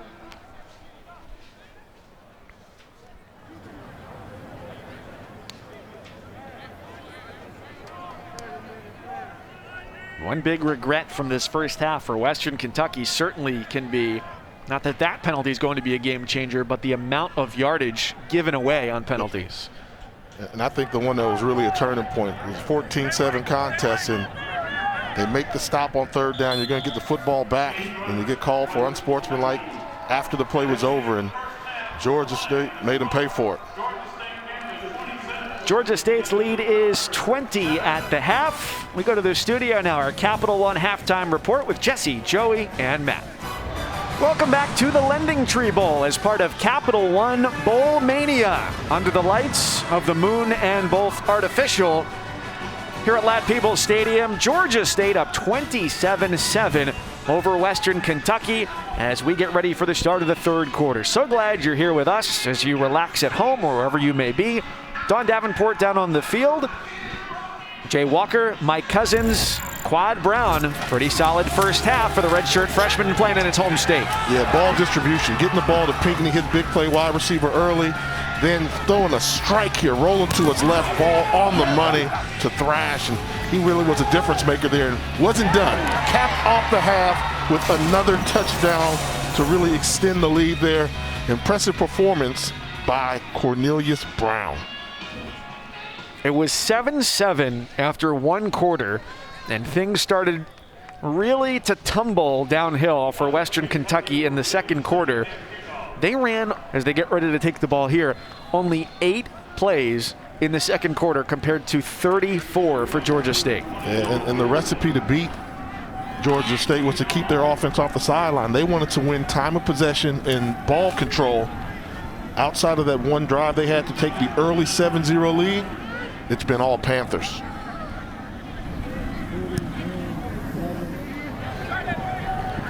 A bevy of short kicks so far here this afternoon, and advantageous starting field position for Western Kentucky after the half. Let's get the latest from Dawn. Hey guys, uncharacteristic half for Western Kentucky quarterback Tyrell Pigram. He threw his first 2 picks of the season in that half. I asked head coach Tyson Helton what he had to say to him at the half. He said, I didn't have to say anything to him. I felt like he was in the right spot. His eyes were in the right spot. It was just good coverage from that standpoint. He felt like he would be okay this half. Now on the other side of the ball, head coach Sean Elliott pointed out his defense's ability to keep Pigram in the pocket. That's why they were able to force him into some bad decisions. They got to continue that this half. Dawn, all of those things make really good sense because Pigram comes in 328 rushing yards. He's their second leading rusher. And as you mentioned, the 2 interceptions, 264 pass attempts coming into this game without an interception, the longest active streak at the FBS level. That streak is now over. And I agree with Coach. What Coach told Don, effort. They weren't necessarily bad reads. It was just more hustle from the defensive back, making better plays. The wide receivers didn't help him out. He's going to need some help from his receiving core. That throw was right to the sticks and spotted just 1 yard shy on the completion from Pigram. And that's Dakota Thomas, who we've seen have a spark. And watch the young freshman just elevate, climb the ladder, catch it at its highest point. That's helping out your quarterback. Dakota Thomas, the freshman from Snellville, Georgia, hadn't made a catch prior to their final game of the season against Charlotte, and that game was a journey in and of itself just to get there. Now has 3 catches today and 8 on the season. They're without Xavier Lane, who's their second leading receiver this year. He hasn't seen action in over a month. That Charlotte game, though, that concluded their season, Western Kentucky has played 11 games. That's a very small group of FBS teams this year. And through their first 10 games, they hadn't had a game canceled or rescheduled until they got to that Charlotte game, which was postponed, canceled, and then rescheduled. As they got everything back on track. And Charlotte, one of the teams this year that unfortunately saw plenty of schedule alterations due to COVID-19 complications. Pigram with a fastball. And Josh Simon, the tight end, hangs on to that despite a fervent effort, gains 10 and a first down. And off to a good start here in the second half. We're seeing Pigram throw the ball with intention and purpose. Good job. And if you're Western Kentucky, you say, if we can just put some points on the board first in the second half, put a little bit of pressure for Georgia State offense to continue to score points in bunches. Pigram with a clean pocket, plenty of time to throw, connects with Simon once again. He's on the run inside the 10, slipping tackles all the way down to the 5-yard line. You have to like Joshua Simon and what he brings to the table. 6'5", 240-pound sophomore, but once he gets open, watch him change directions and run like a wide receiver. And stride, difficult to bring down, good route runner. This kid can play. Pigram with Gage Walker in the backfield. Just 3 carries for 13 yards for the running back in the first half. No, shovel pass didn't work. Not a beautiful finish to that on 1st and goal. And there was some contact after the play was over in the area of the tackle. We saw plenty of 15-yard penalties in the first half. Yeah, but they tried to get Simon running down the line, and great job by Trajan Stevens-McQueen not being fooled by and put a pretty good thump on Simon.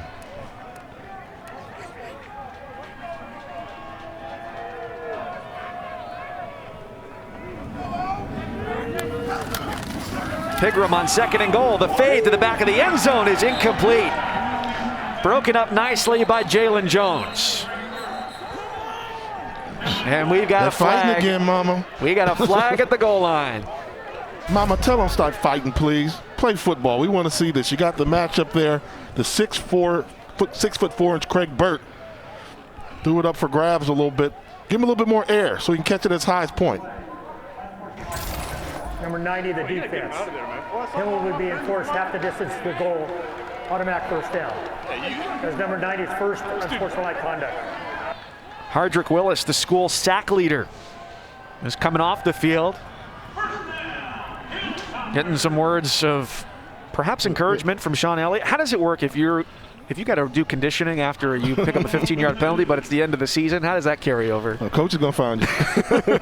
Coach will find you. Or you better make sure you win the game, and he may forget. But that's been the one thing that's been a scar on this game. Hand off to Walker, and he is in clean to the end zone. 2 touchdowns today for Western Kentucky. 2 short runs, 1 for Pigram, this one for Walker. And the Hilltoppers, after a scoreless second quarter, are back on the board. And, you know, the key is coaches earn their paychecks to me beginning of the game and at halftime. Halftime adjustment. Give credit to Tyson Helton. Whatever he said in the locker room to this offense, they came out and had an impressive drive to start the second half.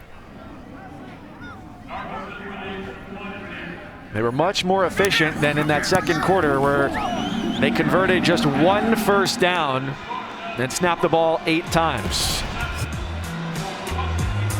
Walker, the former defensive back turned running back, turns that into 6, and they're down by 13.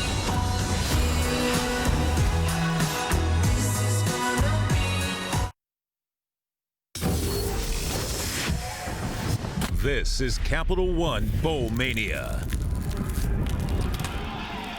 Back here in Mobile, our producer today, Russ Winham, our director, Tim Sutton, Don Davenport on the sidelines with Jay Walker. I'm Mike Cousins. Glad to have you with us. Gage Walker taking it in for the 2nd Western Kentucky touchdown of the day. And now they kick away as the sun begins to depart here today in Mobile, and the temperatures begin to dwindle as well. They'll be starting field position inside the 20-yard line for Georgia State. And Don Gage Walker has had quite a journey in his time on the Hilltop. Yeah, came in as a DB, but offensive coordinator Brian Ellis had recruited him back in high school. He was a wing T running back tailback in high school, so he knew how talented he was with the ball in his hands. So they approached Gage about the switch from DB to running back the spring prior to last season. And guys, Walker was a little hesitant at first. Couple of carries, a long touchdown run in week 1 of last year. He was all in. He's been all in ever since. Mike and Jay coaches said that he has worked his tail off ever since they made the move. He never gets tired. We're seeing it. Yeah, Don, it's impressive to be able to pick up an entirely new skill set and basically relearn everything that you know, Jay, about what you've been doing in the sport. His last name is Walker, right? I mean, come on, Walker. We can do everything, man. Yeah, we can do everything. Why doubt yourself? And they're going to get stronger at running back next year. They're going to bring in Adam Cofield. Look at this, boy. See, that's one where we know the game is getting a little bit chippy and out of control a little bit. Blow the whistle early. Don't give him an opportunity for extra forward progress. And the football player in me is, you love it, but the way this game is going, I still think we're going to see a couple more penalties, and it's going to be costly to one of these teams. But I think the referees can help out and try to control that emotion a little bit. Channel a little bit of Bay Area music and Too Short. What you know about the Bay Area? Blow the whistle. Blow the whistle. If you know, you know. If you don't, now you know. You got it on your phone. Look it up. Destin Coates, over 100 yards on the ground, 18 carries for 103. For what has been at times a two-headed and at others more of a hydra, three-headed attack when you throw in Jamias Williams as well. And something I've noticed that defensive coordinator Clayton White is doing for Western Kentucky, he's taking his 2 defensive linemen, Ricky Barber and Jeremy Darvin, and he's covering up. He's leaving the center alone, and they're covering up the A-gaps. So they're going with their techniques to try and stop the run. But they were getting sliced up pretty good. And there it is, see? They like the adjustment. And they get the stop after allowing 8 straight third down conversions. Reason to celebrate as they force the punt team onto the field. Yeah, great job how they slanted Jeremy Darvin in there. And this was a move made for run defense. Kind of sacrificing some of the pass rush there, and a good job by the senior from Nashville, Tennessee with the tackle for loss. Michael Hayes on to punt for just the second time, gets it away. Hit him. That wobbler's loose. Georgia State sideline celebrating. And they've got it.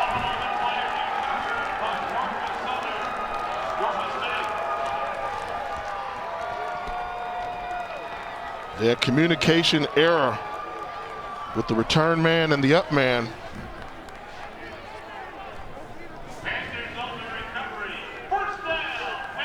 Jontre Hunter comes up with that loose ball, and so it just ends up being a huge gain of field position for Georgia State. And the defense that moments ago was celebrating now has to come back and go back to work. Right back on the field, and that's disheartening. Takes a lot of emotion to get that 3 and out. Special teams lets them down. Brown with the handoff that thunders off to the left side for Tucker Gregg. And this is the end of that punt.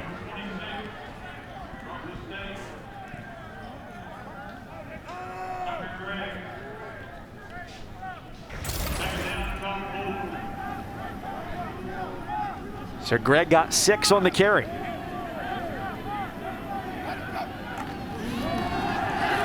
Quad Brown, back to throw and brought down. He was looking to go to Pinckney. Surprised he didn't let it go, but I've seen Western Kentucky take a linebacker, and every time you think it's one-on-one with Pinckney on the outside, they're buzzing either a safety or a linebacker underneath that route. They've even sent defensive linemen underneath to try and confuse the read of Quad Brown, not making it an easy throw.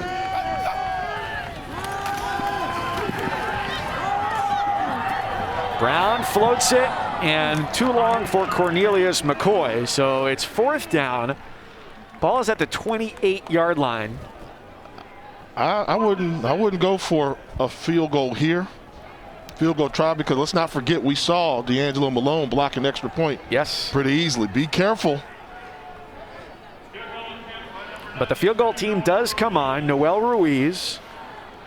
His longest made field goal this year is 46, and this try is from 45.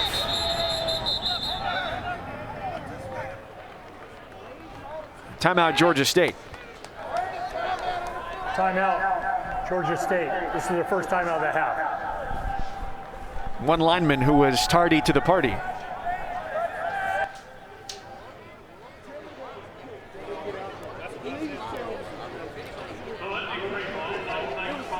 So the field goal try for Ruiz, imminent from 45. Well, we're less than 2 hours away from one of the most highly anticipated postseason games this college football season. Liberty, Coastal Carolina. Last 14 times they've played, split them 7-7. Liberty +9 in the scoring column, and Coastal Carolina, Sun Belt champions, winners of 12 straight. Jamie Chadwell's hot as a coach, doing a good job for the Chanticleers, but don't sleep on Hugh Freeze and the job he's done at Liberty University. With Malik Willis at quarterback, the former Auburn signal caller, it's been a huge boost to their offense. Timeout from Georgia State. After they had an offensive lineman late getting on the field, now they're set for the 45-yard try from Noel Ruiz. And that kick from Ruiz is good. Clutch. The FCS All-American last year at North Carolina A&T makes it a 30-14 game. And that's what's unique about this college football season. Cover Ruiz when he was down there in Greensboro for the Aggies. Kicked the game winner versus Elon, which was a huge victory for Sam Washington and that squad. And called on here in a bowl game. An opportunity to play, and has just enough to get it over the crossbar. Well, look at that, get a little pump. And that's taking advantage of the opportunity. Special teams came up with the fumble recovery. Offense put points on the board, and congratulations, Mr. Ruiz. A nice kick, and been a pretty good college career. Imagine that, FCS All-American. All you want to do is show that you can kick on the main level, on the main stage, and he's had a pretty good year kicking the football this season.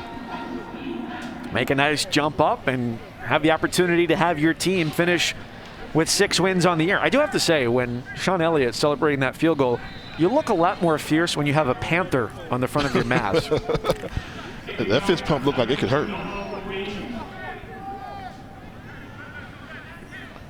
And Coastal Carolina making its case to say, hey, look, we know we're not a Power 5 team as we look at the Cure Bowl coming up 7:30 after our game. They're soon-to-be president of the university wrote an open letter to the College Football Playoff Committee to say, we deserve that opportunity. And talking to both coaches in this game, too, they said, we need that shot. And I think particularly a conference like the Sun Belt and, in Conference USA, they want to know what has to be done to just have an opportunity. And so over the years, you look at where the top group of 5 team has finished in the college football playoff final rankings. Go back to Western Michigan, rowing the boat, the number 15 UCF in back-to-back years, 12 and 8. Memphis at number 17, and then Cincinnati is a team that certainly has a grievance this year with how well they played, finishing perfect 9-0. Coastal Carolina 11-0, and even the teams here, Georgia State 5-4, Western Kentucky 5-6. The coaches really didn't mix their words in talking about that they're disappointed with the way that the system works, because Sean Elliott said, we have no shot at the college football playoff. We're the only teams in the NCAA that have no shot at playing for a national championship. That's a very sad thing to know. Tyson Helton said it needs to change. This is the year to do it. We got to go to 8, because if you win your league title, you should be able to play in it. And I think that's a fair point. And let's not forget about San Jose State. I mean, they're undefeated out there on the West Coast and playing for not much. But it all goes back to, here's where I'm going to show my age and how much of a college football fan I've been my whole life. Can you think of the last non-Power 5 or Notre Dame team to win the national championship? I can't think of what I had for lunch, so why don't you fill us?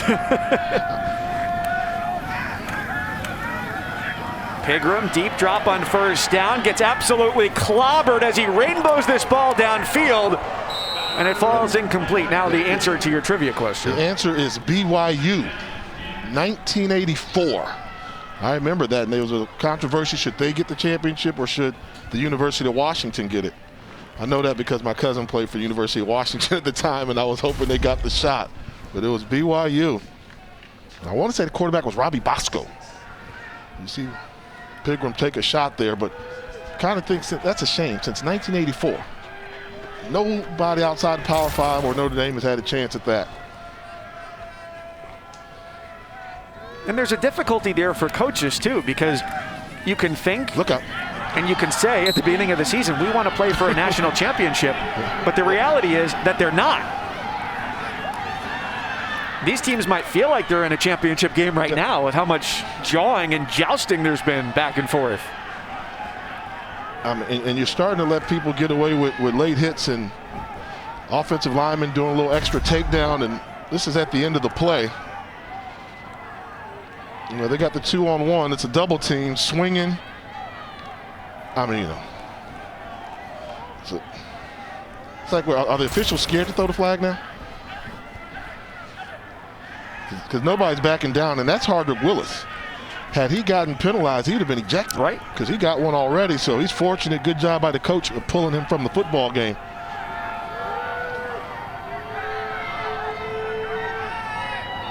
They've also got to convert here. Need 10 for the first down, and Pigram is brought down. That's that guy you're not going to outrun, Jordan Strong. The NFL talent that wants to be a great player and making an impact in this game.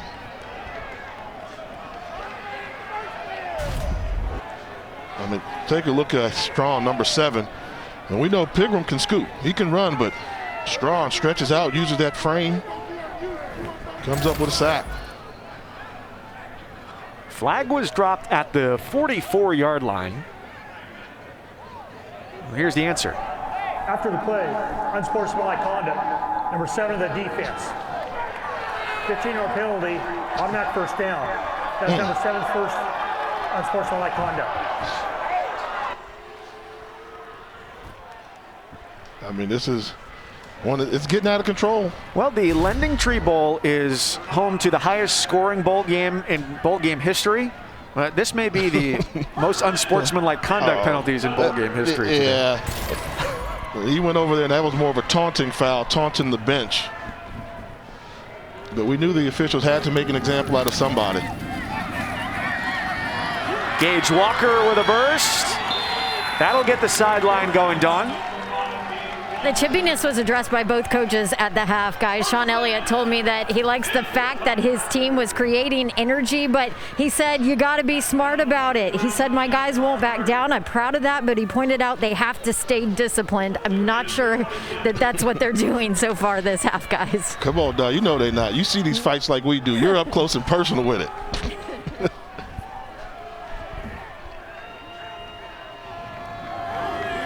So both sidelines juiced up. That's a beautiful throw, but out of bounds as Pigram lofted it up, trying to connect with the 6'4" Craig Burt. And Burt did a good job of trying to get that foot down. Good job by the defensive back. You can push him out of bounds to not make the catch, and once he realized that he was going to make the catch, you can push. That's a lot of contact prior to that ball getting there, though, and just not able to get the foot down in bounds.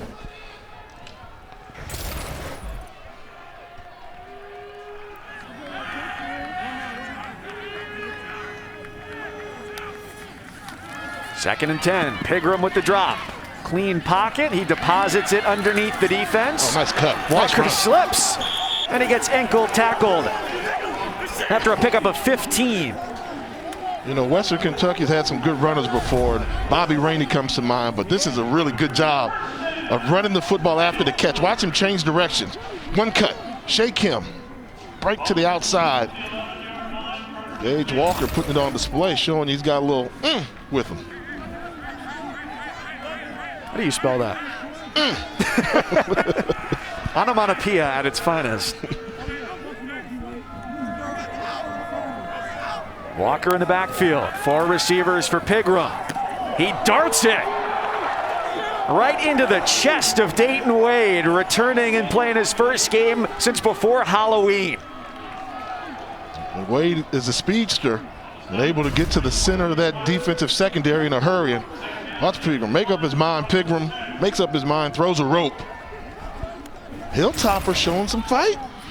You could hear that ball hit the shoulder pads from up here.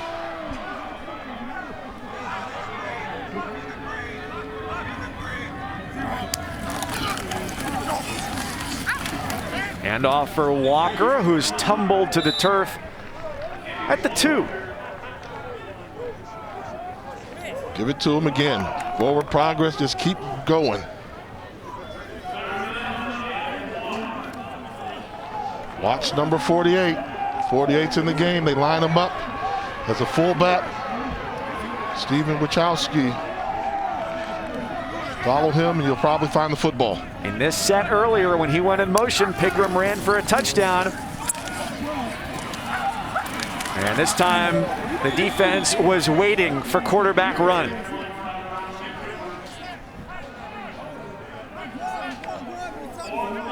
So, how spicy are they feeling here on 4th down? You're down by 16. That's two touchdowns and 2 two-point conversions. Go for it.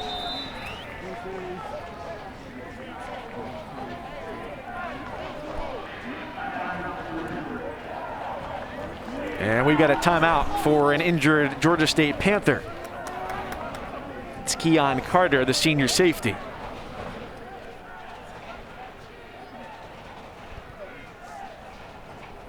And this is one where you pretty much got laid on the line. Lost a yard on that last one, last play. And one thing we've seen about Pigram, he can run, but doesn't necessarily like to run. Doesn't look like the most comfortable runner. He wants to distribute the ball, but I still think you want to get him on the edge and maybe slip Joshua Simon out into the flat, the 6'5" tight end who's had a pretty good football game. But here comes Wachowski. He goes in motion. Look for him to run that way. Here he comes. Pigram keeps it. He throws back in the end zone for Simon, and it's too long. And it's a turnover on downs.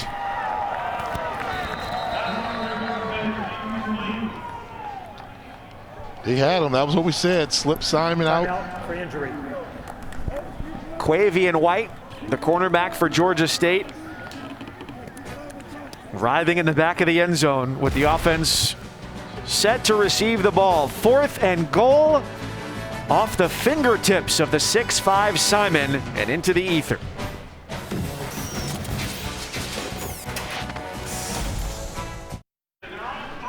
Missed opportunity for Western Kentucky on 4th and goal. They've got the matchup they want. Stephen Wachowski has an opportunity to get open. And tell me, is this open or not, Mike? He's in the flat getting the ball. He's wide open. That's a touchdown. You have to execute a little bit better. Get rid of that ball by design. They had the matchup they want, but Pigram just not able to find the open receiver. So the turnover on downs, on 1st down, a handoff to Destin Coates. And he got them at least a little bit of breathing room here so that they're not operating from their own end zone. And it's not to say that Western Kentucky, Jay, has not had their chances, especially in this quarter, after in the second quarter, they snapped the ball just 8 times. Yeah, for them to be still within striking distance, considering the first half, which they were penalized for 107 yards, only had a touchdown, 1 drive, didn't control time of possession. Flag is down. Brown rainbows it down the sideline. And that ball is caught at the 42. Cornelius McCoy, the gain of 30. Take advantage of the free play. Offsides, number 9 of the defense. That penalty will be declined. First down. You know, and that only works like maybe 15% of the time. But we've seen McCoy show the ability to get behind defensive backs, take a chance, and got the feet in bounds. Helmet versus helmet here today. The chrome from Western Kentucky, the underlined Panthers with the red number. Who's got the edge for you in this? I like the bling. You know, so I'm a bling guy. I've always thought that those Western Kentucky helmets, they're shiny. They're nice, especially now as the sun is down, the moon is visible, the lights are on. A little bit chillier than you might have expected, huh? Absolutely, it's cold. I thought it was going to be golf weather down here. I was going to go hit up the Robert Trent Jones Trail, but not when it's 40 degrees. There were some folks over to the left of us in the press box earlier who had winter hats on.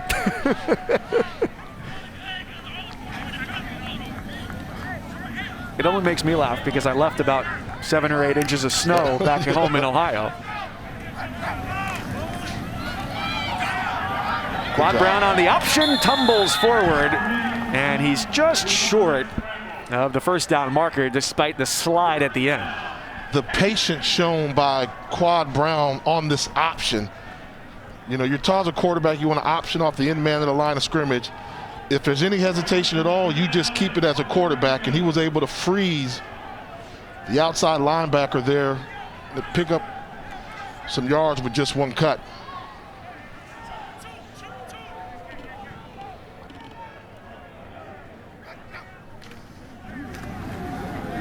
Brown keeps it, and this time a lowered shoulder is enough to move the chains.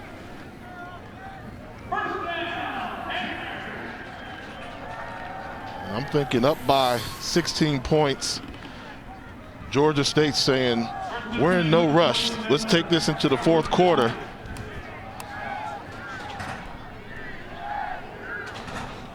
Yep, and they've got enough time here before the end of the quarter to let things wind down. Fours are up. They're looking for energy. A sideline reminiscent of a mitochondria. 16 points the difference. Here in Mobile, Alabama in the 22nd LendingTree Bowl. Clemson, Ohio State, Notre Dame. The College Football Playoff Semifinals, New Year's Day on ESPN. Well, it happened so quickly, just 15 minutes to go here in the LendingTree Bowl. And a penalty starts us off here in the fourth quarter. Mike Cousins, along with the former NFL quarterback Jay Walker, Don Davenport along the sidelines this evening here at Ladd-Peebles Stadium.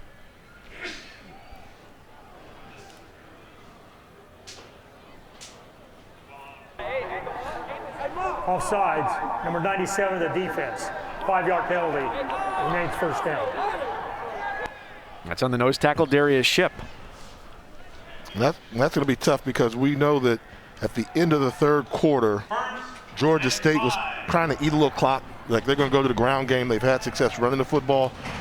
You give an offense that's trying to run the football, trying to run some clock, 1st and 5, and that's the type of advantage they want. Well, as the moon appears close yet is light years away, this game might appear close, but since the end of the first quarter, it's been light years difference between these two. It was 7-7 at the end of the first quarter, a 20-point second quarter for Georgia State. That gap, that separation has held here into the fourth. Give a little credit to Western Kentucky. They were down by 20 at halftime. They did cut it to 16, so they're still hanging there. For all intents and purposes, they had the better third quarter. What can they do in the fourth quarter?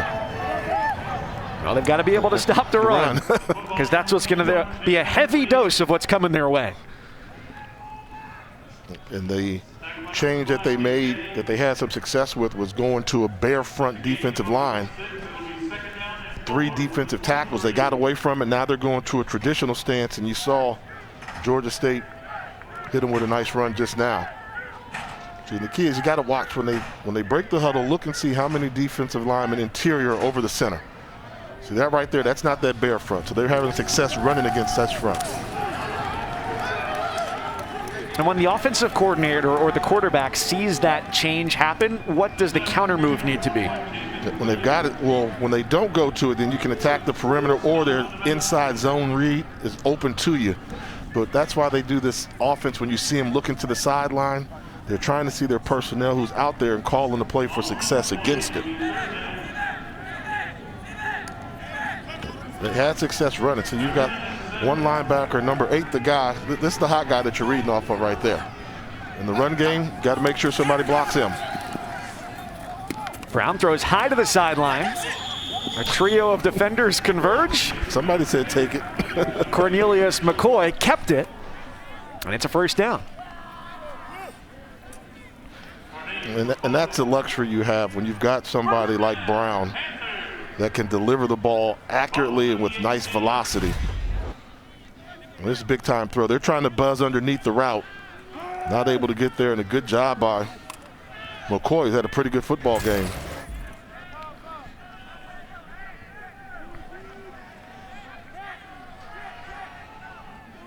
th play of this time-killing drive. Jamias Williams thunders through the middle and picks up 8 on the run.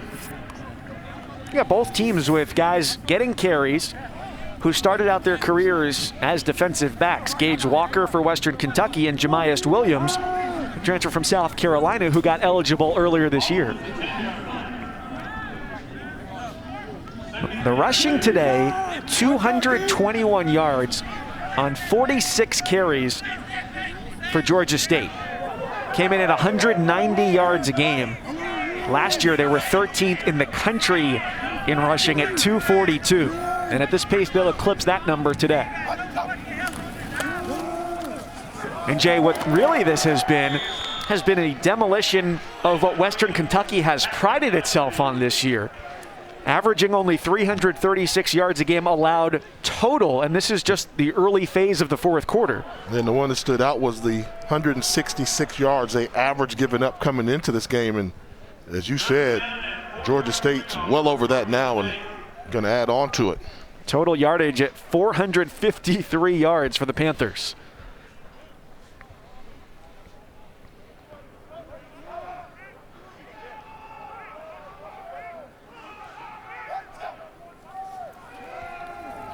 Brown over the top and nearly had a touchdown for Roger Carter. He missed one there. They snuck Roger Carter in there wide open for what would have been an easy touchdown. A little fun pass, flip pass.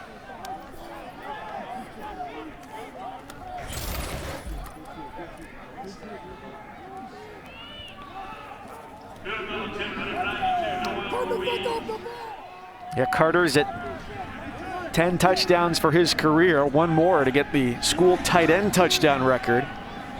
And this sets up a short opportunity for Noel Ruiz from 29. His last try he hit from 45. Plenty of leg on it, and it's good. He extends the advantage 33-14. Georgia State in the fourth.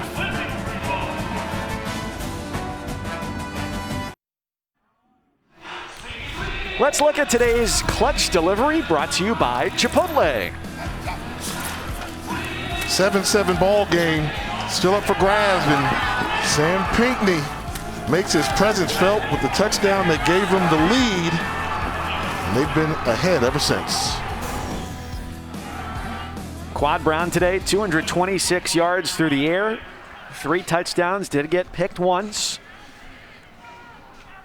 And right about where his average is, 227 yards a game on the year, through the air, which was good for second in the Sun Belt this season. You get the feeling that watching Quad Brown play quarterback, there is a very bright future for this squad in Atlanta. the ability to do everything. And, you know, I always say quarterback position starts first and foremost with the ability to throw the football to open receivers. And we've seen Brown have the ability to do that. But as they say, the surprise has been his ability to run the football. An effective runner in college football. Tyrell Pigram, the grad transfer from Maryland, back onto the field. Here with his team down 33-14.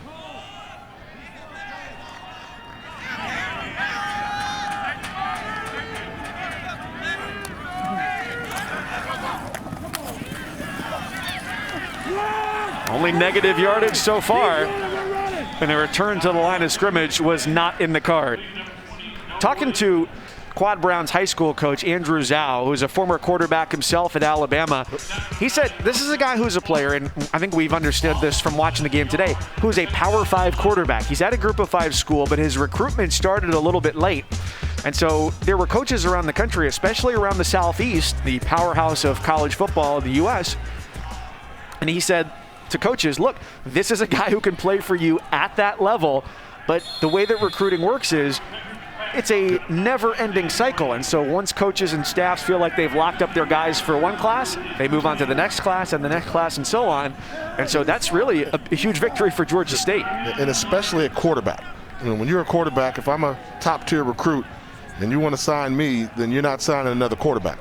You can take an extra wide receiver, but Quad Brown was special. I got a text from Pep Hamilton, one of my good friends, offensive coordinator in the NFL, and he said he loved Quad Brown out of high school and was very well coached by Andrew Zhao. So give credit to Coach Zhao. He knew he was a special talent, and there were some people that knew, and he's making the most of his opportunity. Pigram's pass complete to the 30. Dawn?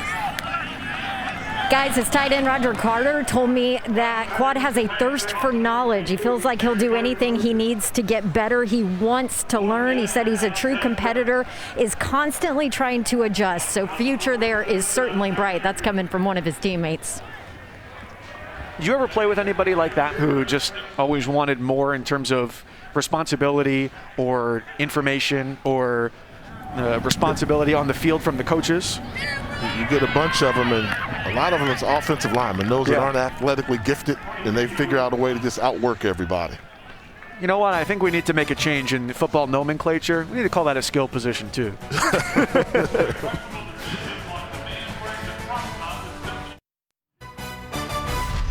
The LendingTree Bowl, brought to you by LendingTree. Shop and compare loans, credit cards, insurance, and more. And Allstate. You've never been in better hands. Some former MVPs in this game. Byron Leftwich in what was the highest scoring game in bowl history. LaDainian Tomlinson back with the Horned Frogs in 2000. And the answer to that question in this game, well, we still got 9:48 to go, but Quad Brown, quarterback for Georgia State, has so far looked very sharp in getting them out to this 19-point lead. Yeah, the freshman from about 4 hours away up in Birmingham, Alabama, has come back to his home state and played a really good football game. We talked about him in the open.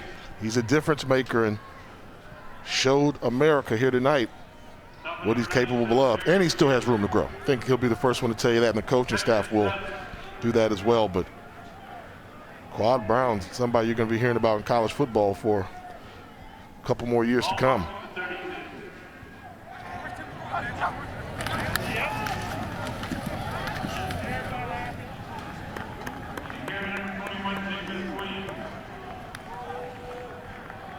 In this game, historically speaking, the LendingTree Bowl, we're in the 22nd version of it this year. It's the second time the game is being played in 2020.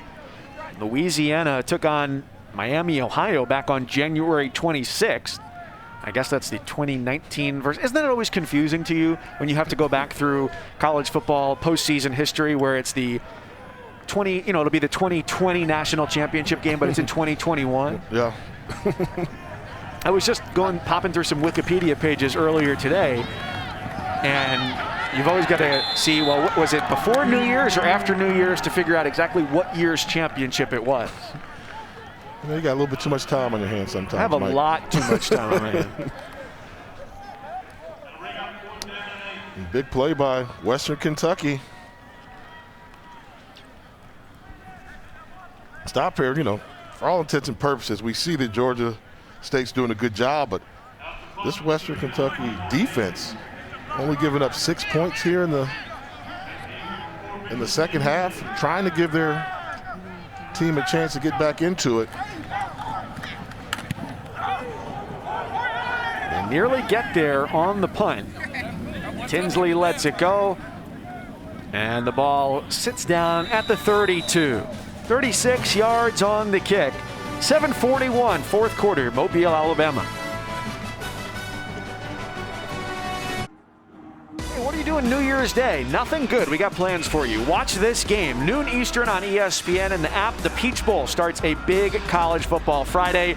It's Georgia, it's Cincinnati, a Bearcats team with a large chip on their shoulder, number 8 in the final college football playoff rankings. But we told you about Coastal Carolina earlier, and we showed you the history of where Group of 5 teams have finished in the final college football playoff rankings. And you've got Cincinnati that's got their palms up to the sky saying, what more can we do, committee? Then they do what you ask. They win everything on their schedule. I mean, 9-0, ranked in the top 8. Look at the win streak there, and Ritter's been getting it done for them. You know, and I think, what if Cincinnati beats Georgia, right?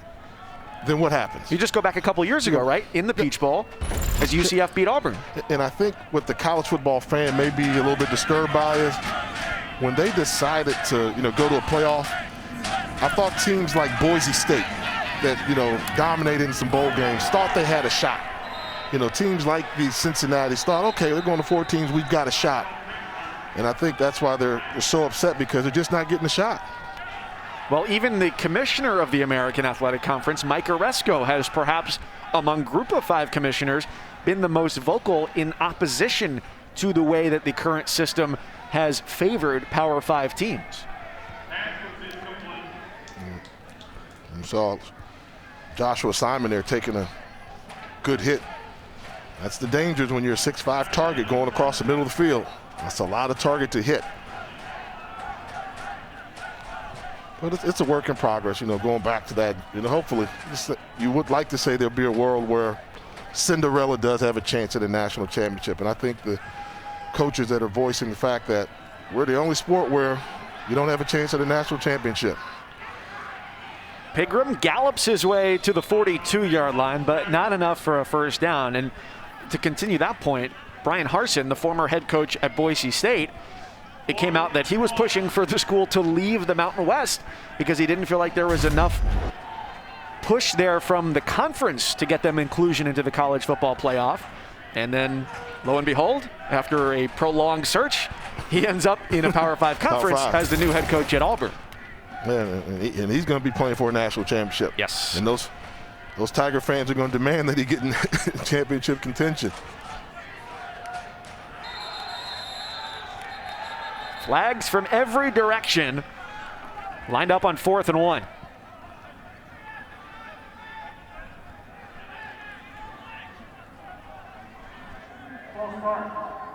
One of the offense. 5-yard penalty, remains 4th down. See a jump right on the interior lineman, Jordan Meredith. The Bowling Green native. Their high school, the home of the Purples. That's the name? It's their mascot, the Bowling Green Purples. And I want to ask, how did you find that out? You doing high school mascots now, really? That's how you feel? We got a 33-14 game in the 4th quarter. What else you want? It's a turnover on downs. The Georgia State defense swarms, smothers, and covers to force the turnover. Yeah, and you know what it is, when you look at this game, think about it. Georgia State came in here with an offense that averaged 32.7. That's 33 points a game. They've got 33 right now. And the Western Kentucky offense came in averaging 18 points a game. and they're below that right now. And I think the Georgia State offense came to show up, and unfortunately for Western Kentucky, their offense is who the numbers say they are. A squad that averages about 18 points a game.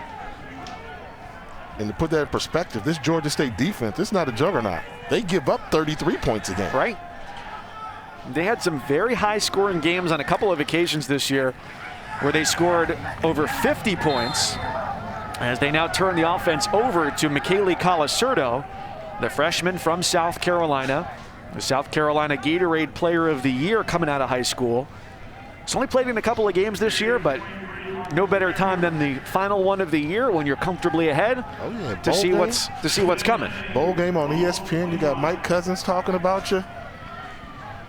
This is when you want to show you can run the offense, and more and more you're starting to see teams realize you need 2 quarterbacks. He's taking a shot to the end zone, and Colasurdo throws a touchdown. Kadarius Thompson with the catch from 25 yards out. Just when you thought they might be done for the night, there's 6 more. I mean, that made his year right there. He missed all of fall camp, but started coming on strong and beat out some other people for that backup position, just a true freshman. And I like the style points. Did you see the spiral? That was a pretty spiral. Spiral was tight. Give him some style points, and a great job by Kadarius Thompson helping out his young true freshman quarterback. Look at that smile. That's college football. That's why you play. That's why you do everything during the off season, and when you're lifting weights and you're running and jogging, for an opportunity to come on this stage and perform like that. Uh-oh. Long snap. Cover it up. Take the L. Well, a beautiful spiral from Colasurdo. Let's rank them in descending order. Crustacean shells, staircases, and then number 1, this throw from Michele Colasurdo.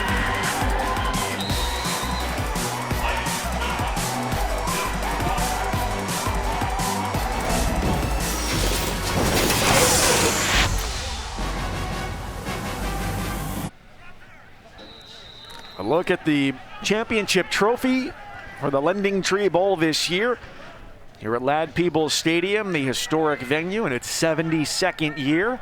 And with the score 39-14 in favor of Georgia State, they can feel that trophy may be getting back on the plane to go home with them to Atlanta. Mike Cousins, along with the former NFL quarterback Jay Walker, Don Davenport on the sidelines tonight on a brisk evening here in Mobile. So new quarterback, same results for Georgia State. Yeah, and just put it in the sweet spot there. Delivered it outside shoulder, getting some help from Kadarius Thompson. The first pass in the postseason. Oh yeah, you deserve it. Take a bow, young man, take a bow. Colasurdo came in 0 for 2 in just a couple of games. So his first career completion goes for a 25-yard touchdown. Quarterback controversy. Oh, don't start that. But I want to go back to a statement that you did make earlier about quarterbacks, which is sometimes it's better to have 2, and nobody would ever deny themselves a wealth of riches. But then that made me think of other teams that they go back and forth when they can't decide on a quarterback. So what exactly did you mean? Yeah, that's different. Now, I think in that case, if you're playing 2 quarterbacks, if you've got 2, you've got none. Correct. That's what we said. But if you've got an established starter and your backup is really good too, there's not a drop-off if an injury happens, because kids are bigger, stronger, faster, so you get more injuries now than you've ever seen before. Or in case of an injury, you want to have somebody that can run the offense and do good things. And I think that's why they look good here. You got Brown, and now you got Colasurdo comes in and does a good job throwing the football as well. There's also the aspect of the downside of the transfer portal that if a guy plays really well and a Power 5 school comes calling, poaching, he could leave. What the coach say? There's going to be some poaching going on. And that's ironic when you think about it, because I know we mentioned a little bit earlier that Western Kentucky is going to make a change in offensive coordinator. Yes. For this upcoming season. Make sure that you check out the ESPN app for the Capital One postgame immediately following the game. We'll run through some of the best plays from this one and head down to the field as well for the presentation of the championship trophy and other major awards from this game. Pigram down the sideline, a lot of contact there. That's a tackle. How did he miss that one? And surprisingly, no flag. But yes, this is the last game as the sole offensive coordinator for Brian Ellis of Western Kentucky. Within the last couple of weeks, Tyson Helton, the head coach, announced the hiring of Zach Kitley coming over from Houston Baptist. He'll be the new lead offensive coordinator. As the plan stands now anyway, Ellis will be the co-offensive coordinator, but Kitley will be the chief play caller. And Jay, that's going to be a spark for this offense as they get here what they have sorely needed throughout the game. But that Houston Baptist offense has had a prolific season, albeit a short one. Yeah, and their quarterback, led by their quarterback, Bailey Zapp, was lighting up everybody. FCS program that took on big-time talent. Texas Tech took on some Power 5 teams. I think he threw for 500 yards in one of those games. So the question then becomes, does Zapp enter the transfer portal? Ooh, good fake. And Pigram down to the 2. So you mentioned Texas Tech. Well, Zach Kitley was an offensive assistant at Texas Tech with Patrick Mahomes, who he says he's excited for him to get the opportunity and talks about the investment that Kitley made in him on and off the field and wants to see what he does when he gets to be a coach for the Hilltoppers. His Houston Baptist team this year averaged 34 points a game, almost 550 yards, and says he wants their offense to get up into the range of 80, 85 plays a game. So that has the potential to be a massive change, as does another addition too. Handoff is a touchdown for Western Kentucky. The addition, by the way, the running back Adam Cofield, who's coming in from North Dakota State after winning 3 FCS titles there. C.J. Jones scores the touchdown for Western Kentucky.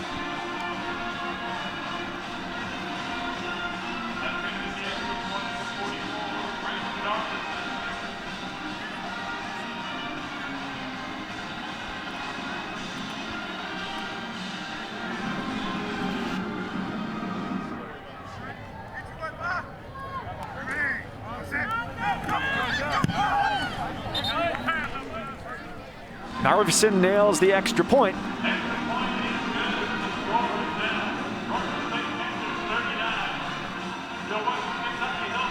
And a reminder to start your Week 16 NFL Sunday, 10 Eastern on ESPN and the ESPN app. You got plenty of teams with a chance to clinch a playoff berth this week. Kansas City trying to get up to their first 14-win season. And with the race for the playoffs well in the thick of things, you've got more opportunity than ever this year with the NFL's expanded playoff field. Yeah, only one team from each conference getting a bye week, so now more than ever that number one seed. The number one becomes so much more crucial. Yes. Before it was like, you finished number 2, didn't matter, you got a bye week anyway. Now, no, only the number ones. Do you like that more teams get in because there's a potential to say that the regular season loses value that way? It's more football. People want to play more football, give some more teams an opportunity, because we've seen instances where teams get hot at the end of the year. You get off to a slow start, you're not necessarily done. You can overcome. The New York Giants are in the playoff hunt because the NFC East is so bad. But I mean, they got off, what were they, 1-5 or something at some point, 0-5 right away, and contending. So. And speaking of upside down, the Cleveland Browns are in the hunt for a playoff spot. They've got the longest drought in the NFL going back to 2002. It's been since then. Okay. Quite some time.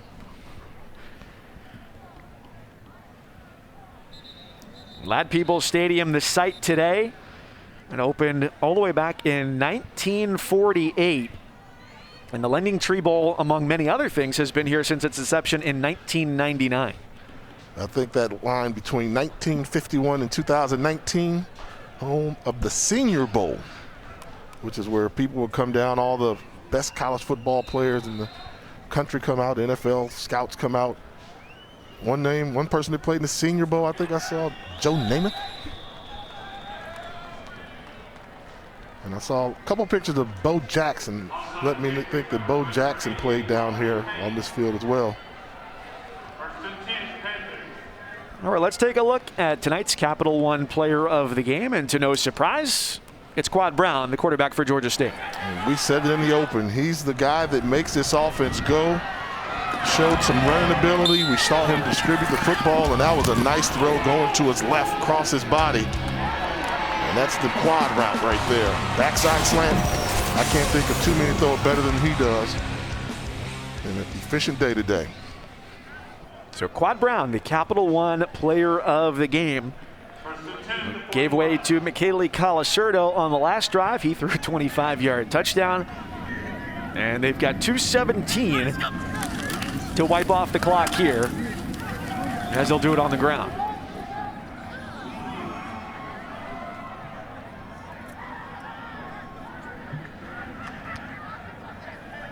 So both coaches said right after this one's over, it is on to vacation mode.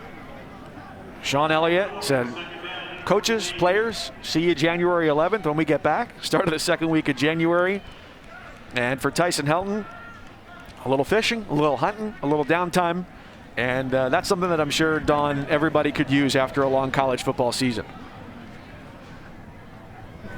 How about the rise of this Georgia State football program, too? Yes, they'll go on vacation, but you know Sean Elliott is all about work. He told us that he thought maybe it might be a marathon since he took over the job in 2017. It has really turned more into a sprint. I asked him the difference from 2017 when he got there to where they are now as a football program. He said, look, we used to get no emails, no tapes of recruits that were interested. He said now we are overwhelmed with interest. It's been tremendous. They've transformed the vibe around their home stadium. Students stay on campus now. He told us, I am in a heck of a place at just the right time right now. There's a lot of energy around this Georgia State football program. Yeah, they have built it quickly. It's just their 7th season at the FBS level, 11th season of football overall, but he's already earned himself a contract extension, which is certainly a validation of the work that he's done. And not only do they have a great facility, but they've also got the players' apartments right across the street, which is super helpful too. So they played their first game at the Georgia Dome back in 2010. And then going to the FBS level, getting into the Sun Belt Conference, played in their first bowl in 2015, and this is their 4th bowl game in just an 11-year history. The hire of Sean Elliott replacing Trent Miles, who had just 9 wins in 4 seasons. This is already win number 6 of the year for Georgia State to close out the year. A 39-21 LendingTree Bowl victory over Western Kentucky. A football program that's trending in the right direction. Success is starting to become expected there on the regular, consecutive bowl games and back-to-back seasons, and getting the W. They got it going on in hot Atlanta with this Georgia State football team.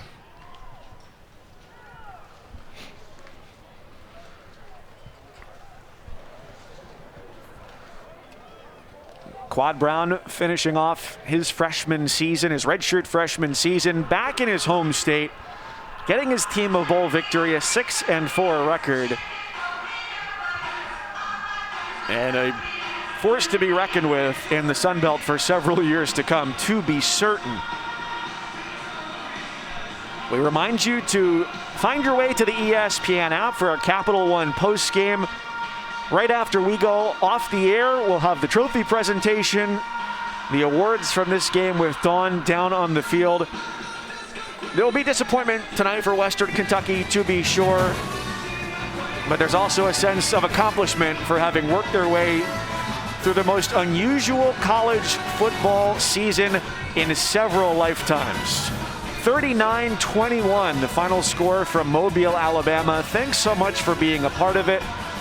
wherever you were today, hopefully your day a little bit better after watching this one. So on behalf of our entire crew, Don Davenport down on the field, my partner Jay Walker, I'm Mike Cousins saying so long. 39-21. Georgia State a winner. We say so long from Mobile. Coming up next, college football scoreboard.